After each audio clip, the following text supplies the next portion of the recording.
Missy Elliott. Work It on XFM 104.9. Ricky Gervais, Steve Merchant, Karl Pilkington. Educating Ricky? Yeah. Should I do a bit of that? Well, the clues are coming in furious. The answers, I should say. Yeah. So go on in. Oh, this is what... Yeah, Rockbusters is well underway, Carl. Don't worry, you've done your work now. Okay. Right, come on. Right, Educating Ricky. This is my favourite bit now. You're just going to tease us, aren't you, with 3 headlines? If you and I'll choose one, then we got the other 2 as well. Yeah, that's the way it works, and at the end of it, you learn some stuff. Like I say, I'm struggling a bit with knowledge. Yeah. At last he confesses. Yeah, go on. So the 3 headlines for you to pick from, we've got, first one, we'll have a big fire tomorrow. I got a feeling there's some vegetables involved. Yeah, go on. Maybe. Second one, he's a bit of a nuisance. Okay. Right. And third one, I'll bacon in the morning if you're sick of having me here. Oh, that one. I'll bacon in the morning if you're sick of having me here. Right, I'm having that one. That's brilliant. Right, well, it's a saying. Do you know cold shoulder? Giving someone the cold shoulder? Yeah. All right, if you have someone round at your house and, you know, you try to get rid of them and they're hanging around and stuff and you're like, oh, I wish they'd go, I'm tired and that. Well, years ago... when? Literally years ago. Well, ages ago. Sort of, Olden times. I think it said medieval times. Yonks ago, then. Yonks ago. Yeah, medieval, We're going back quite a bit on this Well, one. you know when you find out these books, why don't you just pop down when it was? Just make a note. I don't think it says all the time. It just sort of says, you know, a few years back. Yeah. No, it doesn't. Well, never. All right, I'll make an effort next week. Okay. Right? So, it's annoying that, because my girlfriend said to me, just make a note at the time, they'll stop having a go at you. Yeah. Yeah? And I kind of thought, it's all right. Didn't listen. I don't think it matters anyway in this one. We're looking at the saying, right? So it's giving someone a cold shoulder, right? And what it is, right? Ages ago, there wasn't enough houses for people. Right. Because there wasn't much money being made. You know, there weren't big businesses. People weren't earning good money like they are now. So there wasn't as many houses, right? So what you ended up getting is like, you know, the rich people having a nice place to live. Oh. And the poor people were like wandering about, you know, looking for places to live and that. And what they ended up doing is they had like, people would go around to the mate's house and say, look, I haven't got anywhere to live. It's a bit cold. Can you let me stay? Right? So they'd go, all right, then you can stay a couple of days. But they ended up staying for like weeks. Yeah. Right? So to sort of get rid of them, what they'd end up doing, they'd be making the dinner and they'd be making a lovely dinner, like a bit of meat, nice warm meat and nice veg, gravy. And this happened every time, did it? This is where the saying came from. This is what happened, Rick. This is what happened every time. It was in that vague book. The book of vague sayings and stuff. Right, so they'd be making a nice meal, but what they did, they looked after all the family. But the person who won't go home, they just give them some, like, sort of a cut-off of cold meat. Right. So they'd say, you're giving them the cold shoulder. Meaning... Right. Okay, that's rubbish. Okay, absolute... Carl, why would that necessarily work? Yeah. Why do they always, in every situation when you want to get rid of a lodger, well, still feed him every day, but make the meat lukewarm.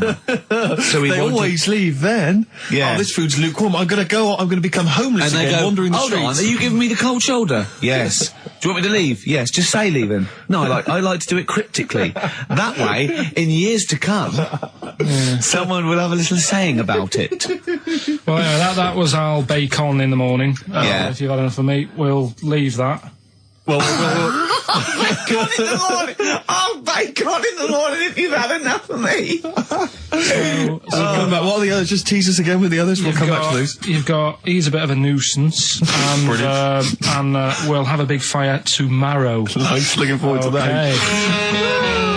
Interesting. Karl is studying. Okay, what's the next one? What's the educating Ricky? I don't know. See, like I say, I was looking around and there's stuff that is interesting. Right, I was looking on the web. But there's no point. Well, it's just that I found one about... what's the point? About a lad who, 8 years old, but he's still breastfed. Now, I don't know if you can get anything out of that. Is that what his mum said?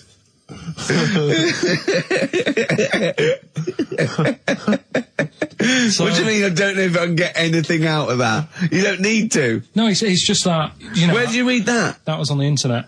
Oh, well, yeah. You're always unspecific when you mention it. It's just it was on the internet. Well, Yeah. I'm trying to think what I put in. I think I put in Y to see if I'd confuse a computer. And then, Go!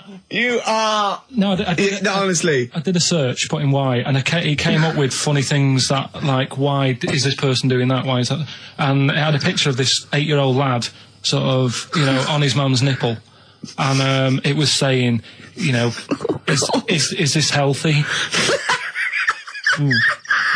You sure that wasn't asking you that question? What? I put in Y just to confuse the computer. Like, the computer going, what do you mean? Yeah. Stop it. Yeah. Oh, look, yeah. Last week, I was walking home with him, and I went, he was saying something stupid, and I went, I've got a competition for next week. Let's do a phone-in, and it's called Karl Pilkington, Genius or Fool. Yeah. Right? And he went, No.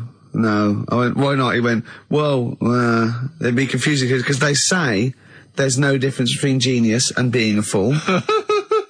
We do though, don't we? No, but it's rubbish, and people say there's a fine line between madness and genius, and you know, it's a ridiculous soundbite. They don't say there's a fine line between a genius and an idiot. Well, the people who do are idiots. Yeah. So what would you do there though, just to sort of wrap that little thing up? What would you do? That lad loves his mum's milk. What are you asking me to come up with? No, I'm just a title for the story. No. It's just what would you do?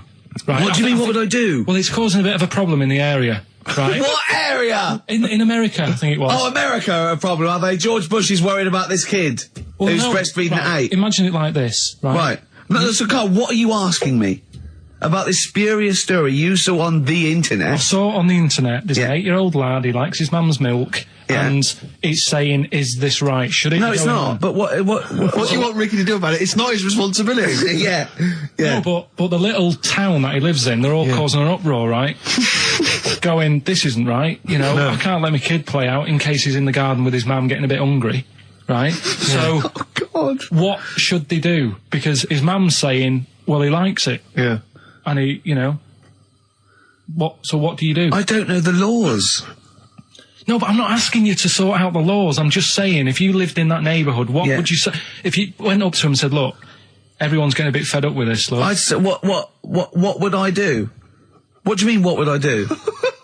what are you asking me?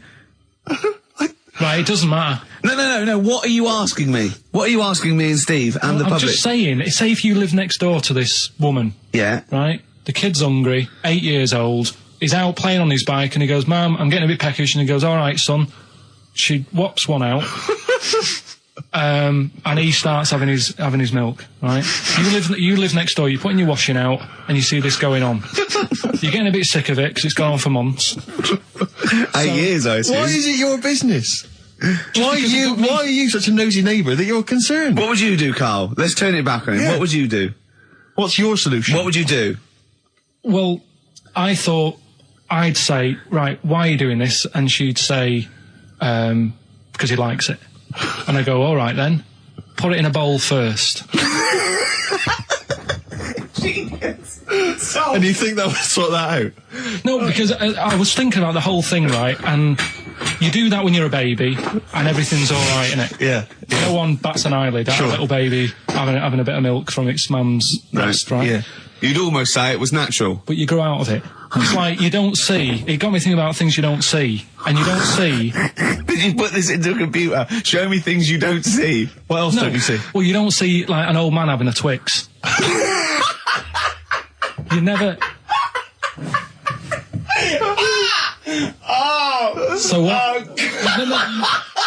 You know the terrible thing about all this, Steve, is he's right. You don't see an old No, man I eating a know Twix. that's a terrible thing. So what they have got, right? They've made old man toffees, haven't they? They've come up with Gervais. Is that a song? Oh God! You don't see it. No, listen now. So they've got their Werthers, right? Yeah. So, Look at him. You Forget think he's it. giving a lecture shirt at Oxford. It's not going anywhere. No, go on, sorry. Go on. I'm just saying, Right. you grow out of things. Yeah. And the old man, I'm sure when he was a kid, he'd have a Twix. Yeah. Now it doesn't look right, so he's having... It doesn't look right.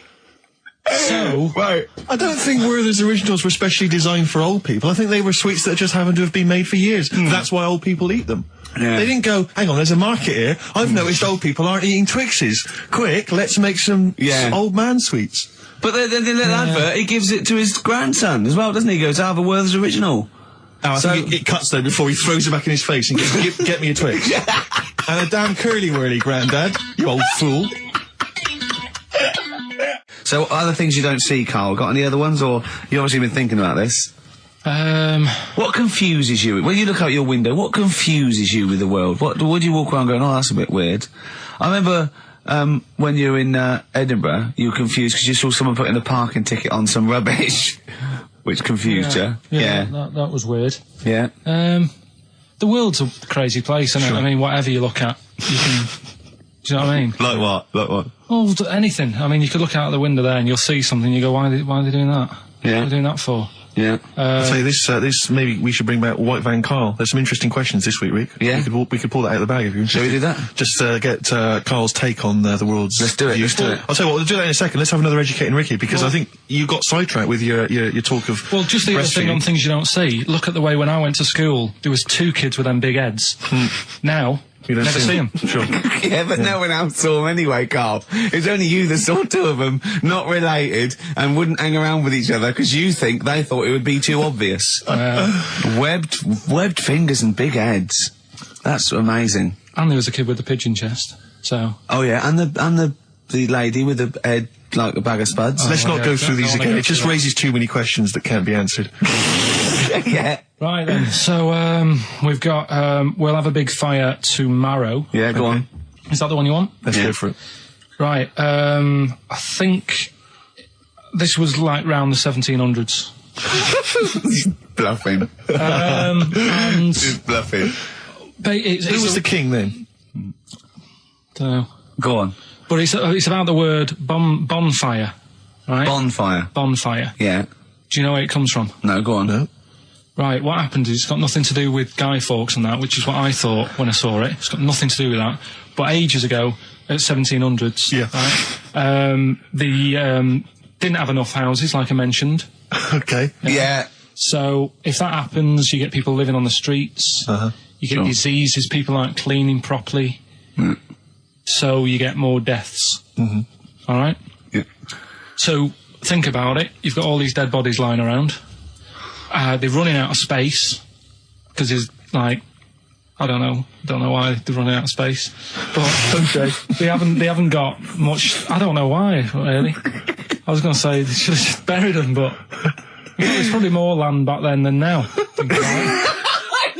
He doesn't need anyone else in the room to have a conversation with himself. Yeah, we could leave and we'd come back and he'd go, I've sorted it.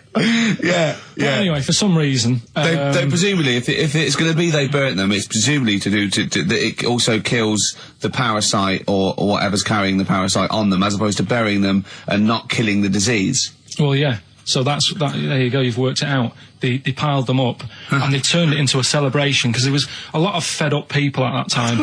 Is this going to be the word bon, meaning good? No, I'll tell you in a minute. Go on. So you've got all these people who are like going around and like, oh, you know, so-and-so died the other day. And, you know, nearly every week someone they knew was dying. Yeah. So you can imagine, like, just constant, like, being depressed. So, and they've got all these bodies lying everywhere. It's like, oh, God, what are we going to do?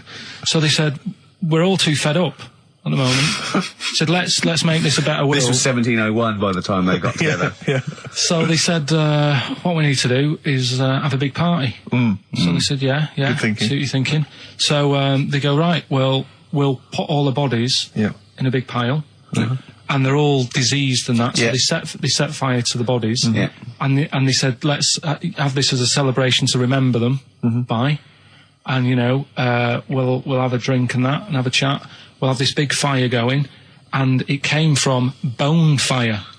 Ah, right. So it was all the bones. Bonfire is Bonfire. Yeah. Excellent. Yeah. That's interesting. So that's how it came about. Yeah, in the 1700s. Yeah. That was. No, probably. I reckon it was 1600. Probably earlier. I reckon it was the plague. I reckon it came from. But interesting stuff. Interesting. Yeah. So that's. Did you celebrate Bonfire Night? Is that a big celebration for you? Do you like the fireworks? I'm sick of fireworks. I just think they're rubbish. I'm not impressed. I've never been impressed by fireworks. Even as a kid, you have to go to like sort of community kind of gatherings with the bonfire and fireworks, and some local vicar or whatever would come out. But I also think the adults think the kids love it, and if they just got together and said, "Should we go this year?" They'd all go, "No." Absolutely. Let's not go this year. What would be better is if the vicar had wheeled out like a massive rocket, climbed in, gone last one to the moon is a bender, and then fired himself off. Now that, I'd pay to see. That's a firework display I'd like to see. As it is, it's just rubbish. Oh dear. Yeah. That's excellent. Carl? Yeah, I'm not keen. No. Sorry, what clue was that? We'll have a big fire tomorrow. Bone marrow. Bone marrow. Genius. Let's play the record. Oh, God! Featuring Van Morrison on vocals, that's Them, and Gloria. From the 60s, in fact. Adverts, Carl? All right. Tell you what, why didn't you carry on with your educating Ricky section? I'll have a look on the We'll keep it going, Steve. Yeah, go on then. Right, okay. We've had a few emails. Anyone got it right, Carl? Anyone got it? Educating Ricky. That's the final one. We got to get that out of the way. We got to get Rockbusters as well, though. We can do that at the end. We can go on then. But we've only got 5 minutes left. Come on, just do educating Ricky. Right. God. The last one that we haven't done is he's a bit of a nuisance. Go on then. Again, not really that interesting. Thanks. No, like, again, I spoke to you in the week, and I had much better things, like when I tell you about Brian Blessed climbing Everest, and for some reason it made him, it played havoc with his belly, and he followed through, and he had to clean up. Shut himself? Yeah, using ice and snow. Why are you telling me that Brian Blessed, in what way is telling me that Brian Blessed shit himself once in any way educational? Because I was saying how he was climbing Everest, right? Right. I give it to him. He's an actor and that, but he gave that a go. Yeah. Right. It played. What's the point of that? You'd say, wouldn't you? You'd say, God, he's He's so he's all right. Me doing a boxing match for no reason is rubbish, but him climbing Everest and shitting himself, he did that. Is commendable. Right. And he's only going to go and do it again. He's going to climb it again. Yeah, but he might not shit himself this time. Yeah, what's the point in going? Nothing's changed up there. Yeah, good point. Yeah, Where's it been? Well, it has. They've probably cleared it up by now. Right, but it's slip on it. I can't even be bothered telling you this one because. Come on, just do it. Or do it now. Steve, how we doing? Look, no, never mind that. Look, just tell me what that means. Oh, he's a nuisance. Oh, this is so annoying, Carl. I'm going to go mental. Right, talk. Right. Listen, I'm just putting this in here, right? Right, nuisance is a bit of a nuisance. Yeah. Apparently, the old fella who used to hang people. 1700s. Yeah. He used to be able to tell somebody's weight just by looking at them. Right? That's a bit of a bonus fact. We'll be the judge of that. The thing that I wanted to tell you is money for old rope. Do you know what I'm saying? I can't even be bothered. Yes, you're going to tell me now. Come on, Carl. Right, I mean it. Basically, money for old rope came from the... Right. What was all that about? You can tell someone's weight. What was that bonus for? fact. And Brian Blessed shitting himself. What are you... What? Look at you... No, tell me that now. You nearly made me swear then.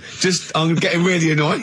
I'm getting really annoyed now. Tell me this back, Carl, or I'm going to go mental. Come on, Carl, time's running out. More that people, years ago, when people used to be hung, right? Right. If you didn't like the person who's been hung, you'd go, God, I really don't like him. And so you never forget the time. Because if they're being hung, we take that as read. Yeah. So they never forget afterwards to get the hangman to get the rope and to cut it up into little pieces, and he'd sell them.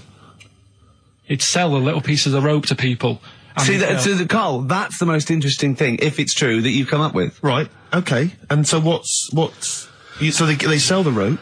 They sell the rope, and it's money for old rope. Money for old rope? Meaning, like, God, it's easy to make money, that all they have to do is cut it up and sell it. I'm cynical. I'm not so convinced. Listen, we're really tight. We haven't even got time for a last track. We've got an ad break and we've got to give out... Okay, give the answers then. This is Right. ridiculous. So... Karl Pilkington. Indeed. Genius Karl Pilkington, as Yes. Heat magazine said. Really? Is that what Yeah. he's referred to now? Yeah, Huh? yeah. Genius. Saying about people tune in just to hear his games, such as Educating Ricky. Have you got some Educating Ricky for me? Got some education. I need some education, Karl. That's I kind of like... desperately need some education. I want to learn about Chinese kids that are born hairier than average. I want to hear about deaf girls that can hear after their mum hits their head against a wall. These are the things I need to know. I mean, I don't wish to be disrespectful. He doesn't look like a genius. He doesn't look like But then I don't know what a genius looks like. Exactly. So, Steve. you know, I don't want to be an Look at Einstein. Yeah. Yeah. His mum thought he was mental as a child. Where'd you get that information from? That was in the Einstein book. Well, it was in the Einstein book, then it's presumably true. Which Einstein book is that? His Theory of Relativity? The big book of Einstein stuff. Oh, yeah. Yeah, the big bumper book of Einstein stuff. It's for a coach trip, and you have to fill in E equals MC1 squared, 2 fish, or 3 hello, and then it's multiple choice, and you fill it. It's great. It's Did his mum think, A, he was a genius, B, mental? Most people go for A, but it is in fact B. She thought he was mental at the age of 28. Oh, Karl, you never let me down. You never let me down. So have you got Educating Ricky for me? We've got Educating Ricky coming up. Karl Pilkington in the chair now. The talked about, the acclaimed Educating Ricky. Right, well, just in case anyone's new, doesn't normally listen. Yeah. Basically, I'm Educating Ricky. Yeah. Do a bit of research in a week, find stuff, news, history, anything that's interesting. 3 stories, I give them a nice little headline. You take your pick. Yeah. Between now and 3, you're going to learn 3 things. Yeah? Yeah. So, the headlines are, I'll be no buying one of them. Give us that again. I'll be no buying one of them. Nice, okay. Yeah. We've also got Hippopotamus News. Okay. Okay. And Can You Believe It? Can you believe it? Well, I'm going to go for Hippopotamus News. Hippopotamus News? Yeah. News. Right, well, this one, it's... I'm not going to take the credit here. I heard Christian talking about this on breakfast, right? Because it's a good story that happened. Basically, I don't know if I told you about it last week when we were having our spaghetti. But, I think you did. Right, I know what it is. I know what this is. Okay, I've not heard this. right, there's a little midget. Right, there's a circus. I'm loving it already. Circus going on somewhere. I think it was in America. And, is that present day or old times? I'm talking like in the last 3 weeks. Okay. Right? Little midget, circus, really packed out show. People are loving it. Steve, you'll ask the same question I did, I know. So there's a little midget jumping up and down on a trampoline. What circus is this? Right? I'd pay good money to see it. So everyone's clapping and he's getting carried away. Because he can't believe they're loving it. I didn't know they'd like a little person on a trampoline, but they love me. But you know what it's like when, if there's a crowd of people sort of encouraging you to sort of go higher and stuff. Yeah. And I'm sure he knew it was getting out of hand. But he was jumping and he was coming down, they're all going higher, and he's going really high in the air, right? So he's doing this, crowd are clapping. There's a hippo, right, just sat next to the trampoline, getting ready to come on and do his act. Oh, right, I thought he was in the audience. There's a hippo getting ready to do his act, Steve. Yeah. So he's a ventriloquist. What do you mean he's sitting by the trampoline waiting to do his act? Because why does he sit in the dressing room and they go, 5 minutes, Mr. Muss, 5 minutes, Mr. Muss. So anyway, right, so the hippo's there. He's getting annoyed, is he? Because the midget's He's going, how can I follow this? How can I, this is really annoying. They're going to be, no. So he's thinking, he's already done the trampoline, my pogo stick act is never going to work. Yeah, go on. So there's a hippo waiting. See, it's a great story, and I just know he embellishes it or it gets slightly wrong. Go on. So there's a midget jumping up and down. The hippo's getting annoyed. The crowd are going mad. The midget's loving it. Can't believe his luck. Although you think he probably knows he's dicing with danger. Yeah. So next thing you know, they're all saying higher, higher. He gives it one big, like, heavy sort of landing on the trampoline. goes really high, but goes off at a funny angle. Oh. Hypotenuse. Okay. Yeah. And sort of flies up. Hypotenuse! Sure. Flies off at a funny angle. Oh, dear. Hippo's there, swallows him whole. Crowd are clapping, thinking that's why the hippo was waiting there. Rubbish. Rubbish. It's not rubbish though. But no, maybe there was an accident in a circus with a midget and a hippo, but at no point was this hippo waiting to go on, going, come on. The midget flew off at hypotenuse and landed in the hippo's mouth and was swallowed whole. This is what you embellish it. That is great. And what's that? I have to say though, Rick, when I heard midget, trampoline, hippopotamus, I was thinking accident waiting to happen. Yeah. So. Yeah, maybe. I mean, it is that you should never put those three together. Never. It's a recipe for disaster. Everyone knows that. Midget, trampoline, hippopotamus. Are you mental? You're asking for trouble. Well, you know when he told me it, he said, and the midget, he didn't mention the hippopotamus, and he said the midget went on, and soon he fell off, and the hippo ate him. And I said, sorry. What was the hippo doing there? He went, it's a circus. I've never heard of a circus having a hippo. What do hippos do? What can they do? You can't train them, can you? What do you? Aren't they like very deadly? They're huge, aren't they? You can't have a hippo in a circus. Are you sure? You're not thinking of Zippo? He's neither kind. Yeah.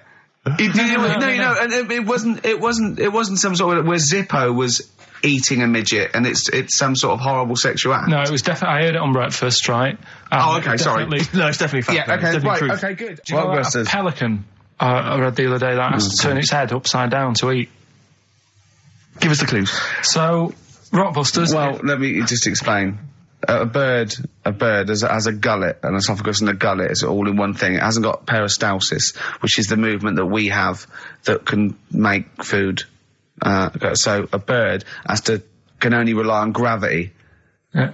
So it has to have its head up and has to shake. It can't eat. You were going to say that, weren't you, Carl? Yeah. Yeah. Educating Ricky, part 2. Right, what's the clues left? Well, we've got left the headlines. I'll be no buying one of them. Yeah. And we've also got Chicken You Believe It. Chicken You Believe It. So they're the two that are left. Which one should I go for? Chicken You Believe It is not that picture, is it? That we saw. Which picture? The bloke with the... No. Right, okay. God, that was bad. Right, okay. So... I just better explain we that. We can't really discuss this on air, can we? Well, we can. Steve brought in, Carl, the best book ever, which is, what is it? I found it when I was moving house. It's an FHM publication, and it's kind of like lots of grotesque pictures and stories, and like a book of freaks and weirdos and... And Carl opened it, and the first one was like... At the back. At the back. Well, you couldn't believe your luck, could you? What was it? What was number 50? A bloke with two heads. And he said, what's number 1? Yeah. And then number 6, there's a bloke who's a squid or something. Octopus. Yeah. Yeah. He's loving it. At number 1, he said, well, it's just a fella under a rock. And I went, oh no, read on, I think I know about this. And it's the fella that was found, he caused a landslide while having sex with a chicken. And they pulled him up and there he is, the chicken. Right, so Carl could not believe his luck. So it's not that. Chicken, you believe it? I'll have that one. You're going for that one? Yeah. Right, well, we've talked a lot on the show about... We've talked a lot on the show. Yeah. About animals without heads. We haven't! We haven't! We talked about cockroaches could live without a head for 7 days. Yeah, we've talked about that. And then, of course, there was the well-known one about the fella who had his head cut off, and he blinked. He said to his mate, "Count how many times I blink when my head comes off." Yeah, when you told it to me, you said his head came off, and he said, as his head was in the basket, he said, "Quick, count how many times I blink." And it was Nick Frost that had to go, "No, Carl, no, he said it before." I went, and that was lovely. So we've talked quite a lot about things heads coming off. Go on then. Well, this one, right? Back in 1945. You looked up the date. It's got a specific date. Wow. Mate Jonathan sent this one. You know him as well. It's a lad at the BBC, right? He emailed this one in. So thanks for that. Chicken. It's called Mike. There's a chicken called... Sorry, I missed a bit there. There's a chicken called Mike. Chicken called Mike. Okay. Right? Yeah.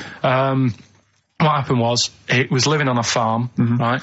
Loads of chickens knocking about, and the owner of the farm is like, you know, getting ready for tea, and his wife says, "Go out and get a fresh chicken because my mum's coming round."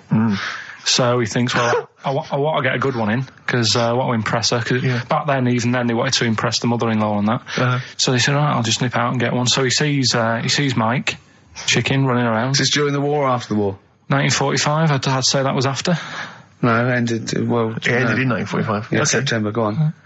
So chicken's running about. He thinks that one, that looks all right. I'll have that one. Mikey. So he picks it up, and he cuts its head off. Oh.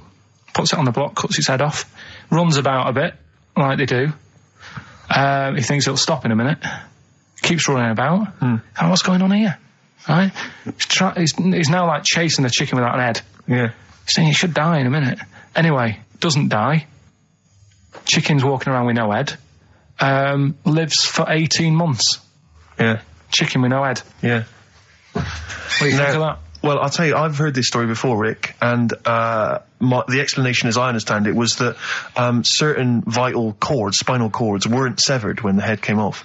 So that was why it continued to live. Yep. I don't know if that sounds plausible. It's fine. Absolutely fine.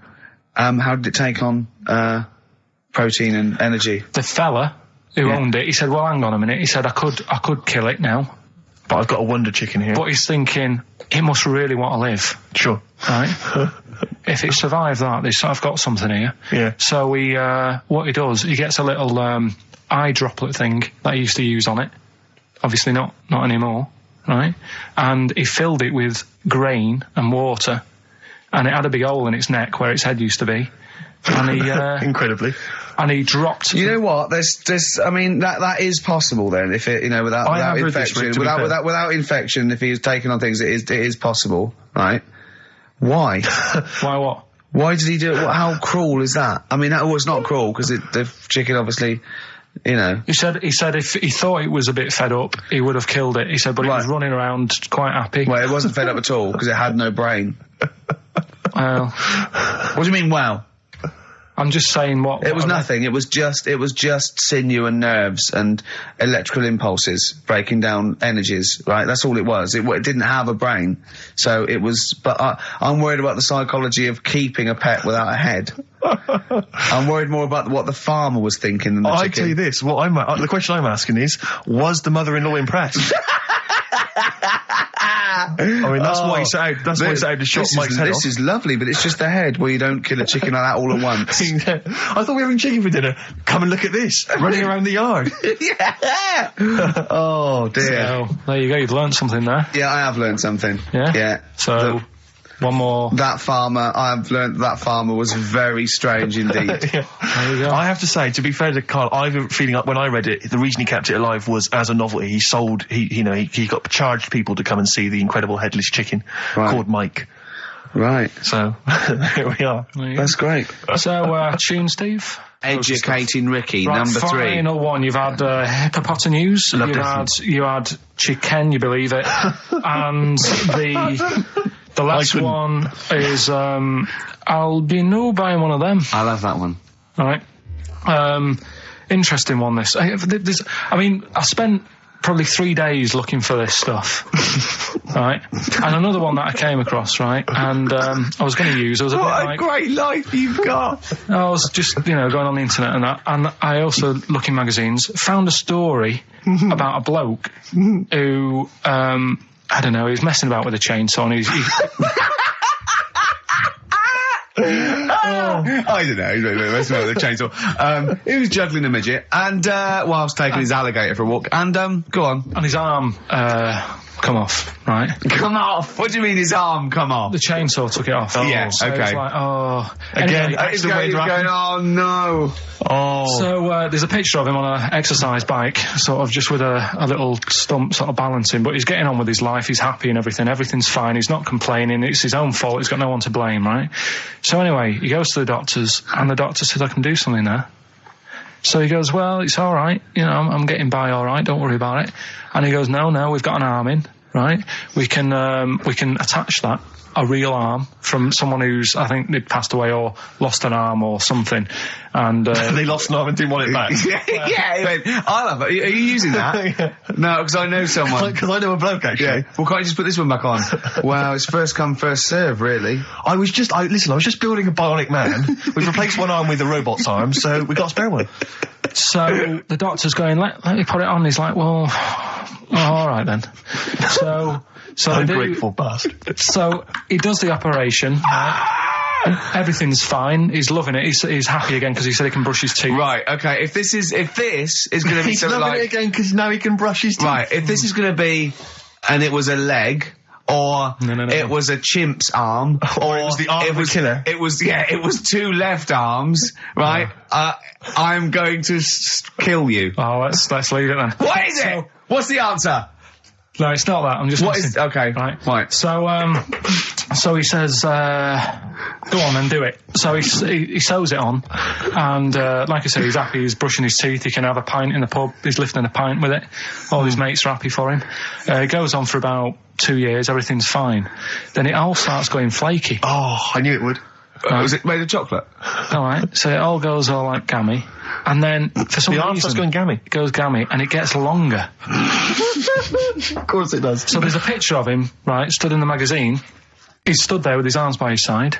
One arm's normal. The other one is like past his knees. He can pull his socks up without bending over. So is this going to be? They gave him the arm of an 8-year-old child who would have been the tallest man in the world. No, he just said, "Oh, what am I going to do?" And the doctor said, "Oh, there's not much we can do," and left it. Wait a minute, you can't leave it there. That's not a story. So, Carl, That's not you've got to tell us the explanation. Was it an incredible plastic arm? An incredible expanding arm? Did he fight crime later? No. Well, that's the end of the story. You've got no scientific explanation as to why... That's why I didn't pick it. But you just told it to us anyway. Yeah, but I'm just saying the sort of knowledge I come over when I'm looking for the good knowledge. Yeah? So why did this arm grow? Why did this arm grow? He must have had an adult arm. They couldn't have given him an arm. I don't know. It's just one of them. It's rubbish again, isn't it? Well, I think it's an interesting story, but you should have read... It's rubbish. It didn't happen. To the end. There was photos. Proof. Yeah. But you should have read to the end of the article, Carl. No, I did. And he said, he's not happy and he wishes he wouldn't have had it done and all that. And, Sure this wasn't entirely unexpected? No, seriously, he was saying, his teeth are nice and clean again because he could brush them and that. But his arm's getting in the way. Ruining his shirts and everything. So I'll leave that. Let's play a tune. Let's come back with the next one because I love the fact that this is like Ronnie Corbett telling one of his jokes. That's right. That wasn't even the story. He was going to tell us. Play it, record. Oh, God. I'm Ricky Gervais, obviously, Steve Merchant, Karl Pilkington. Well, Karl, that's about it. And we got sidetracked on the last Educating Ricky. You telling me about a man whose arm grew. Well, something went wrong. I'm not saying it grew. Just saying. What? The rest of him shrunk? It went long. It went long. What, is that growing? What do you mean it went long? Did it grow, or what? Did it come loose? That's what I was thinking. Oh, so it's hanging by a thread that's made it look long? Within the skin. It's like how you can stretch a pair of tights if something is too heavy. Arms are very much like tights. They are very much like tights. The one that we didn't get round to on Educating Ricky was, I'll be no buying one of them. Go on. Are you familiar with the saying white elephant? Something is a white elephant. I don't think so. Hold on. You phoned me last night and said, what does white elephant mean? And I told you. Yeah, I know, but I know where it came from, but I just was wondering what it was about. So in what way is Educating Ricky you calling me up and asking me something? Well, do you know how it came about? You've given away some of the secrets of the show there, it would appear. I didn't realise he was phoning you for information. Well, he just asked me what the term white elephant meant in sort of like colloquial. Did he say, why are you interested, Carl? No reason. No, go on. Well, what it is, ages ago when... So what do we understand white elephant to mean? Well, some of that's useless, that's like a bit of something that you wouldn't want around that's just stood there doing nothing. Yeah. I'm looking at you, Carl. So So years ago, when people used to use elephants Years ago, go on. When people used to use elephants? Yeah, more than they do now. Right. More than they do now. This doesn't involve a midget, does it? No. So you know, they'd use them in the workplace and stuff. Sure. Sort of, Yeah, as factories. Sort of, Yeah. To move stuff around Ladies. and that. Yeah, security guards. Yeah. Can't trust them with the buns, though. That's why they stopped using them. Oh, Right. God, go on. So there was loads of elephants knocking about, and the thing is, right, You couldn't move from. if you have a lot of something, you also have a lot of demic ones, don't you? A lot of what? You know, sort of demicky ones that aren't right, really. Demicky? Well, you know, like, they weren't properly. They weren't properly. They weren't Sorry, demicky or Carl? properly. What are you doing? Right, I'm getting to the story. So what I'm telling you is, They were a bit demicky, so they weren't Basically, properly. what- Have you started making words up? Right. Yeah, you Stanley Unwin. Listen. Reincarnated. Demicky? Yeah. there was a lot of albino elephants knocking about. Where? Where is this? Olden times. Africa. Yes! Should we say Africa? Yeah. Yeah. If an answer's got a question mark at the end, I'm not Well, sure. it's either Africa or India, but I'll give you a clue. Well, these elephants, do they have big ears or little ears? I didn't sort of notice the size of the elephants. What I noticed is they were white because they were albino elephants. Okay. Right? So that's why they're heading albino buying one of them. Okay. So what would happen is people who didn't know what they were doing, like, you know, you get people making a mistake buying cars that are full of problems and that. Back then when people were buying elephants, they'd go up to someone, say, I'm after an elephant, and the fellow would say, yeah, I've got one here for you, this is a nice one. And it was all white and stuff, and it had, like, blue eyes. You should never trust a used elephant salesman. This elephant that's white with blue eyes. Right? So, this is great. So a fellow who didn't know what he was doing would buy the elephant and he'd get it back and it'd be all sort of lazy and stuff and we're doing the stuff. And he'd say, what's up with this? And his mate, who's a bit of an expert with elephants, and go, oh, where have you bought that from? And he'd say, oh, I got it off that fella. And he goes, oh... All this embellishing nonsense he does with the story. You shouldn't have bought that. So he goes, why? And he says, it's only albino, isn't it? And he's like, what does that mean? And he said, oh, it gets tired. It's not that good at doing work and that. You shouldn't have bought it. It steals from you. But elephants back then were like a god. You know what I mean? Right. You couldn't say, oh, I'm sick of this and I'm going to abandon it or anything, because elephants were seen as like pretty high up on the chain of things. So they'd end up being stuck with an elephant, that's an albino, couldn't do much, gets tired, basically gets in the way. So they said, that's where they're saying, like, you know, but a bit of a white elephant there.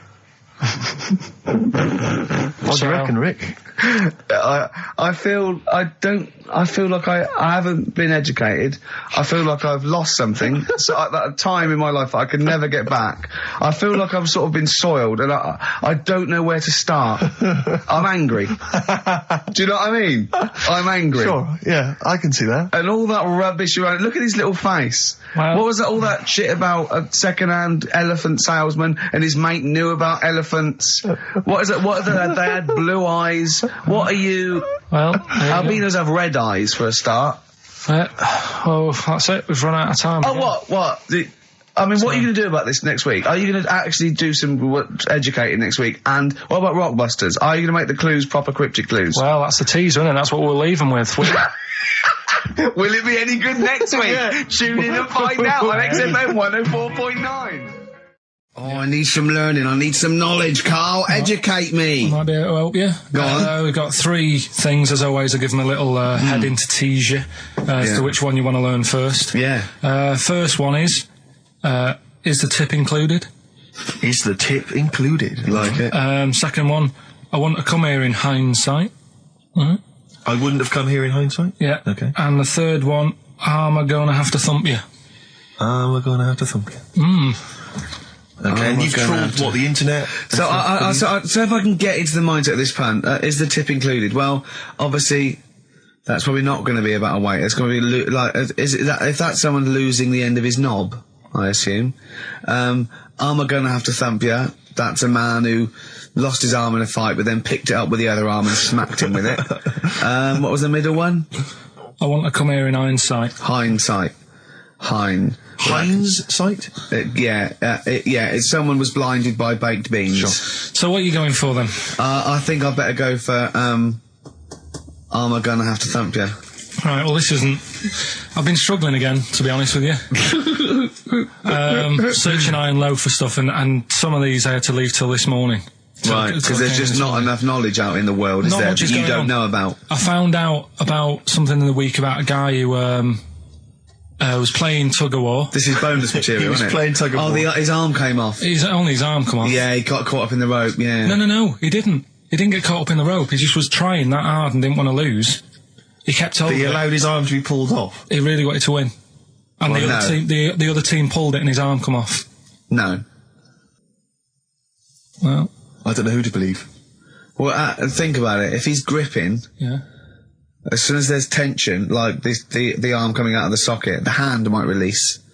I think his arm got caught up in the rope. And so it was involuntary, as opposed to him going, well, my arm's coming off, but I'm not going to lose this. You might be right. That's the fact. That's a bonus. That's a bonus fact. Yeah, well, that's educated me. Well, a man lost his arm. Oh, interesting. Go on. Am I going to have to thump you? Yeah. Do you know the saying, shut your face? Yeah, I've heard the well-known Shakespeare, isn't it? Yeah. Do you know how it came about? No, Joe Dolce.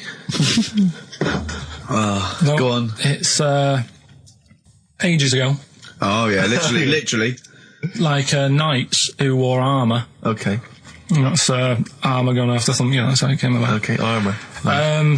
They wore all the stuff and they had the helmet, and say if they're guarding something at night. Stood outside a castle or something, yeah. And there's probably going to be two of them, right? So they stood there talking and that, and talking about stuff, and the future, medieval stuff. One of them's like, "Oh, we should shut up. You know, I've been stood here for hours," and he's going on and on. Yeah, sure. So he'd say, "Shut your face," meaning, shut the guard down on your helmet, the visor, and I can't hear you then. So shut your face. Shut your face. That's how it came about. Well, I suppose it would be interesting if I could just rely on it. I'm not sure it's true. I know, I just never know. It needs to be corroborated. It's like, I don't know where he got it from, but anything via Karl is precarious. Yeah, I mean, I feel like maybe you should give us your sources next time. You know, tell us where you got this information from. Got it off the internet. Yeah, but where on the internet? I can't remember where that one was. I mean, I always go through, like, the news pages and stuff, and this news should be updated because they've only reached the 17th century, which was last week with people eating tomatoes off lead plates. Then I look at news and there was stuff about a woman who was in a shop and she, I don't know, they had some workmen in doing the shop up, and they had some wood glue left out and she asked for some pear juice, and then the guy went and thought the glue in the thing was the pear juice and she went and drank that. But that's not really news. No. So I thought, well, we're not having that. I wish you hadn't told us. There was one about... So there's some poor woman now whose tiles have fallen off because she tried to put them up with pear juice. Yeah. See, that's the danger of mixing up pear juice with toxic glue. Yeah. Your wallpaper and your tiles and everything just fall down. There's also... Be careful, everyone. Be careful. There's something about kids having hamburgers, it makes them fat. Hold on. What? Having food with high fat content can make you put on weight? Yeah. Don't believe it. You're an idiot. What's the next one? Well, no, let's play a tune. You've still got to come. You've still got I Want to Come Here in Hindsight, and you've still got Is the Tip Included, but we've got a bit of... Carl just said to me, here's something. You can't hold your breath to death. Have you tried it, Carl? It's just another little lesson. There's someone here who's in a really low ebb. They've been listening to a show, they were going to commit suicide. They just start holding their breath and they like, oh, it's brilliant. Have I told you that programme about the scorpion? How they all help each other out? Right. Scorpions all help each other out? No, this is brilliant, right? Somewhere in the desert. Okay. There's these little... In the desert. It's like these little monkeys that are underground or something. And there's holes. Is this Beneath the Planet of the Apes? The fourth in the series. Are they talking Oh, apes? forget it, actually. No, and you've got it wrong anyway. They're not monkeys. There's little monkeys under the goose. What are they doing then? They're toiling into underground mines. They're lizards, if you remember. And the lizard goes to sleep. When the bloke comes along, you've told this. And We've done it. All right. Monkey from monkey. That's what happens in his mind. From lizard to monkey. Oh, evolution would have been so much easier if Carl was around. Turn it into a monkey. I'm fed up with the lizard. Just promise me once again, Carl. I've asked you before. Promise me you'll never have children. Go on, right, okay. Right, what are you having? What are they again? Is the tip included? Yeah, go on, that one. Right. In Turkey, Nice. it's not, actually. That's where I went, and there was them little fellas after Suzanne in the kitchen. What? What do you mean? We went to Turkey. You went to Turkey and there were some little fellas. Well, they had quite a few sort of midgets working in the kitchen. Why? Is it a theme? No, Was it a theme holiday? I don't know. Might get them cheaper or something. Was it? So they were get them working, cheaper? They were working in the kitchen, and one of them fancied Suzanne and kept sort of eyeing her up, and she was winding me up saying, "Oh, Not eyeing up and down, just eyeing her up. Anyway, no." So What anyway, was she doing in the kitchen? no, it's like a pick what you want to eat type buffet, but you have people clearing the tables and that ready for you to come along. Are they low tables? And you know, he was just keeping an eye on her. What did he say though? Was he? It was Turkish, so I don't know what he was saying. But he was a Little fella, yeah. Did he talk What do you to her? mean a little fella? What do you mean little fella? Sort of dwarf-like. What do you mean dwarf like? He had magic powers or he was 4 foot? No, What do you just mean, A Carl? little bloke, just like a normal bloke, but small. If you stood him in the desert, you wouldn't know. But he'd be hot and nothing around thirsty. Right, Carl. You should watch out for the monkeys.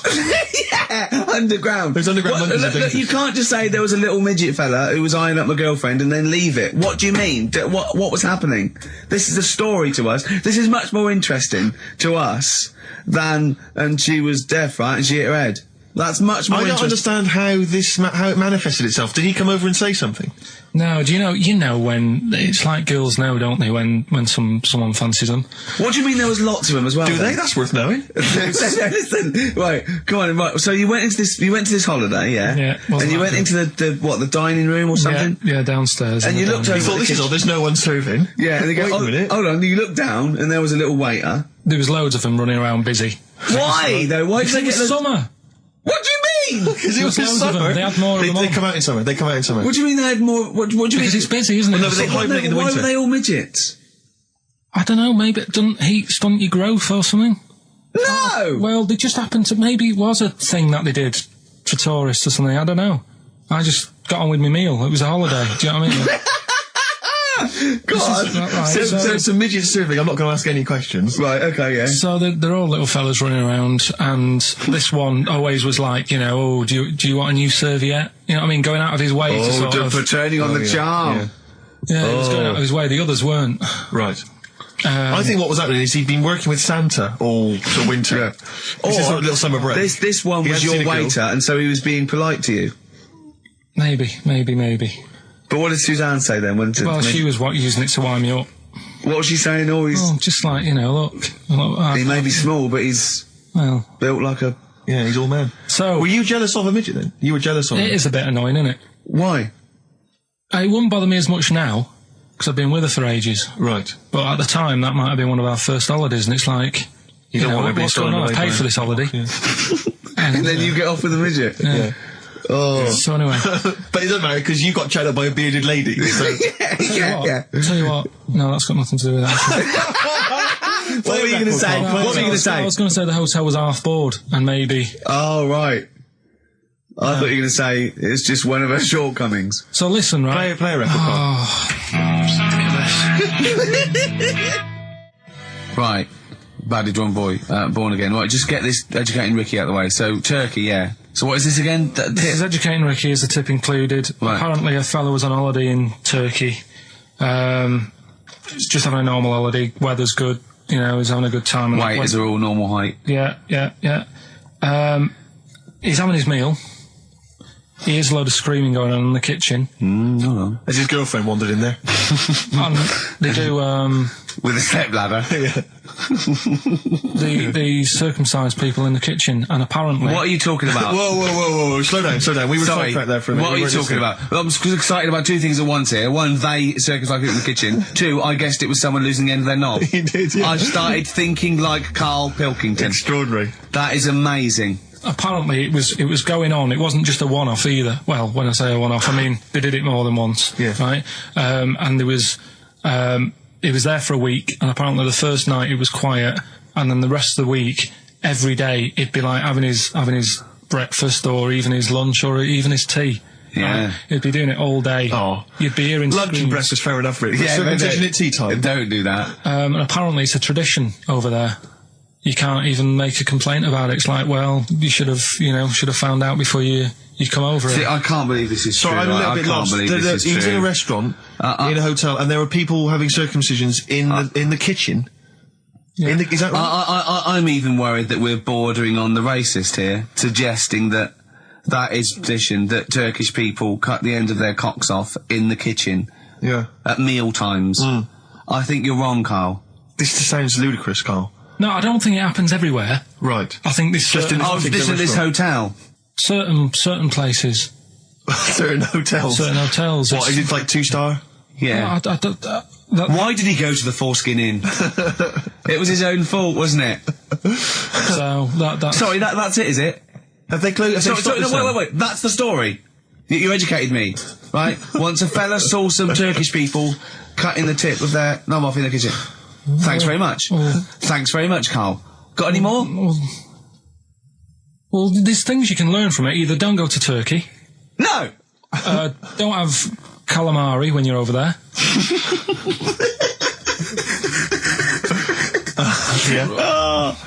Karl, you've done it again. Well... XFM. You too. I love that one. On XFM 104.9. I'm Ricky Gervais, Steve Merchant, Karl. Okay, Karl, one more. Can't we just... Don't get the just because so far you've come up with nothing. What's the last one? Give us the teaser clue again. It was, I want to come here in hindsight. I wouldn't have come here in hindsight. Yeah. Right, give me some education. This will be the thing that teaches me something. I can feel it in my bones. Come on. There's a kid in Kenya.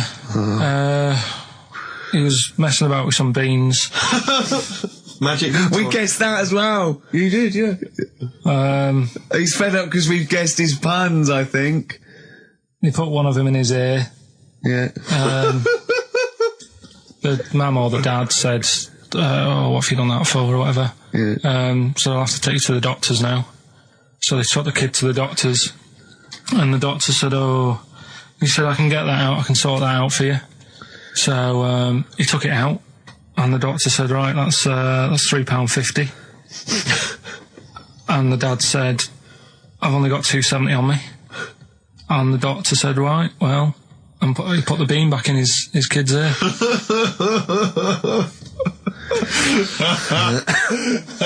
I don't know what to say. I don't know what to say. I mean, a couple of questions from me very quickly. Are you sure that those were definitely the sums involved, were they? Well, the equivalent of whatever they deal with in Kenya. Yeah. It was the equivalent of, you know. So what currency was it, Karl, that you translated into sterling? I don't know. No, it was saying in the thing, it said the equivalent of £3.15, £2.70. Did it say that? Yeah.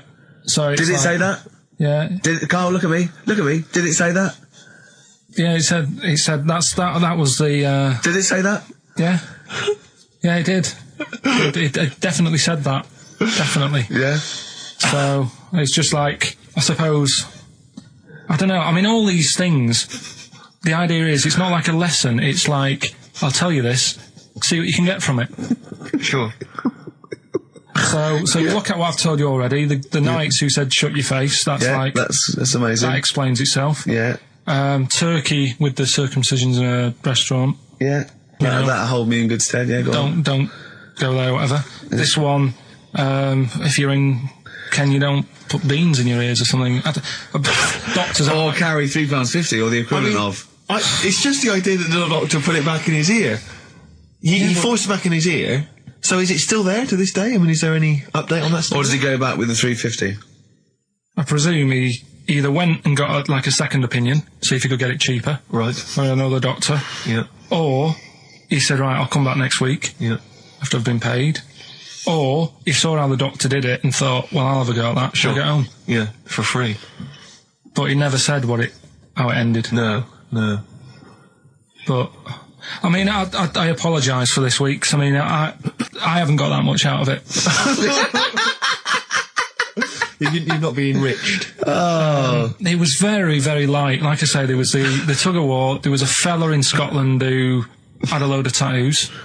Okay. Is that it? Is that the end of the story? 98% covered. Right. Just between his toes, he didn't have done. Why not? Because it looked stupid. I don't know. It just said 98% done. What else? Are you going to drop the feature? Are you worried? I'm thinking about it. Don't drop the feature. To be honest with you, Pete have probably written about this already. This has been a classic. I'm concerned because it's my favourite part of the show. I'm wondering, is there something else we could? What could we do to help you out? Because I hate to see it go. Well, we can't really, and he's moving this week with the old fella, so that'll take him about 4 days. I'm worried you're not looking in the right. Why don't you go to a library? That's Steve Merchant and Karl Pilkington for you. Coming up on the show, we've got Educating Ricky. I'm not happy with this. Oh, really? Because the last few weeks have been genius. What is a drop in quality, is there, of the education of me? Well, it's just, like I said, I've wasted a lot of time this week searching on the web, right? You wasted a lot of time searching on the web because you come up with things that aren't true. Why don't you look in books and verified sort of like journals? The web is the new book, though, isn't it? No, the web is the new book. That's the new wrong. Yeah. Well, so I've been searching. There's hardly anything. I spoke to you in the week. About Monday or Tuesday. What did you say? There's nothing happened this week in the world. There's nothing going on. There was a new car wash that you can put dogs in. There was a car wash you can put dogs in. That's the only thing that's happened in the world. And that and the jellyfish, and we've covered that. So, we've got I've managed to find some bits, but it's not that good. Do you know what I mean? Like last week when you were why do you want to confuse machines? Do you remember when he put in Y to a computer search engine to try and confuse it? I love the fact I want the computer to come back. Why not? And your head explode. I mean, I love the idea that you're trying to. What? I mean, it's better than what I thought you were going to say, which is, what if you put a fly in there? Anyway, yeah, right. We were talking about flies getting in a pod, and do you know, like how a Barbie doll, if it was real, it wouldn't be able to work. Do you know what I mean? A Barbie doll, if a woman had the proportions, she wouldn't be able to tie her shoelaces up and stuff because her legs are too long for her back and all that. Flies, scientists can't work out how they fly. It's a bee. It's a bee. It's a bee, not a fly. No, a fly as well. No. A fly is, apparently its body is like too big for its wings, and they still can't work it out. Yeah. How it flies. Which in your mind says what? Something spooky going on? They have worked it out. It's the fact that what they do, the wing actually beats a ridiculous about 150 times a second, so it displaces air. Yeah. Yeah. So they have. I know what you mean. It's incredible that it can fly because it's got such small wings. Yeah. All right. And it's a bee, not a fly. So, yeah, but other than that, good point. Bowie. Another classic. Be My Wife off the Low album, David Bowie. Carl, come on then. Right. I need some education. It's Rockbusters. I know, but I need education. I need some education. I know, but we've promised some Rockbusters. Educating Ricky, I will be ditching before Christmas. Why? It will be going. Why? Because there's nothing out there. It's just struggling. We have still got Educating Ricky. Go on, let's have one. No, I'll give you the titles. Give me the titles, yeah, go on, yeah. Right, you've got 3 bits of info that's gone on in the world, or possibly sort of information. Older times. Never go further back than the 17th century, do we? Well, no, let's make it clearer. There's 3 bits of information that people have put on the net.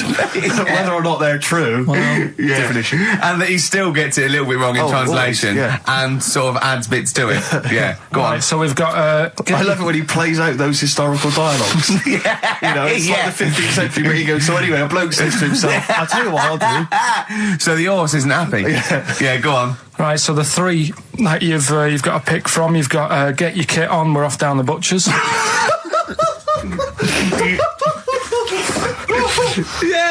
get your kit on, we're off down the butchers, We've got wash up with you.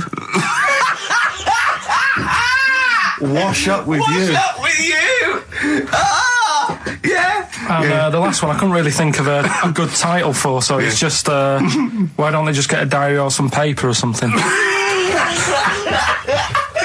Oh, play a record! We've got to make this into a book. This has got to be a book made for Christmas. God. Chapter headings. Wash Up. Oasis, Live Forever on XFM 104.9. Right, we're in the swing of things. It's mine and Steve's favourite bit of the whole show. This is what we do this show for now. Educating Ricky. Yeah. Go for it, Carl. You said that learning can't be fun. Yeah. Yeah. Okay, I'll go for the one. What's the one about the butcher going down the butcher shop? You've got get your kit on, we're off down the butcher's. Yeah. You going for that one? Yeah. Well, do you know the saying, don't let the cat out of the bag? Yeah. Do you know what it means? Yeah, don't give away a secret. Right. Well, do you know how it came about? No. Well, ages ago. Before, like... Ages ago. 17th century? Yeah, before, like... Yeah, 17's good. Yeah. Before, like, you know, proper butchers and Dewhursts and supermarkets and that, you used to get these blokes who sold meat. Right. Butchers, they were called then, I think. Yeah, but the difference was they didn't stay in the same place, they moved about. Right, so they'd turn up on a street corner, and he'd have, like, loads of carrier bags of, like... Carrier bags? Yeah, with meat in and that, and people would Plastic be like, carrier bags? Yeah, with mobile butcher on them. Yeah. Right, so... and an email address. Yeah, go on. People went, right, yeah, I need some meat, right, so they'd go up to this bloke and say, what have you got? And he'd say, well, I've got a you know, you can have a bag full of pig, or you can have whatever, a bag full of chicken, whatever. Yeah. And they'd go, yeah, how much? They go, oh, you know, call it a fiver, whatever. Yeah. And they'd buy them, and to make more money, they didn't always fill the bag with what they said was in it. Oh, I thought that might be the case. Right? Yeah. So what Did they they used ever to do... put cats in there? Yeah. But I don't see what... Okay, so sometimes they would put a cat in the bag and pretend it was chicken or whatever else. Yeah, so... But why was a cat any cheaper than a chicken? Because cats are wandering around the streets, aren't they? Chickens aren't. So they'd get a chicken, they put a chicken on the top so that when they look in it, they'd go, yeah, that's all right. Got a bag full of chicken. They'd get home to make the dinner, and they'd be like, what are we having tonight? And they'd go, well, you'll never guess. And they'd have, like, you know, well, you can have a chicken leg, and... You know, but it would be a cat. Yeah. They'd have to defrost a pizza. Yeah. Did they mind that they were eating cat then, in those days? He didn't say. He just was saying about the saying, don't let the cat out of the bag. It's like, you know, if they see that, they're going to go mad. I'm mildly disappointed with this story. It's all right if it's true, but, you know, there's something about it, it's just...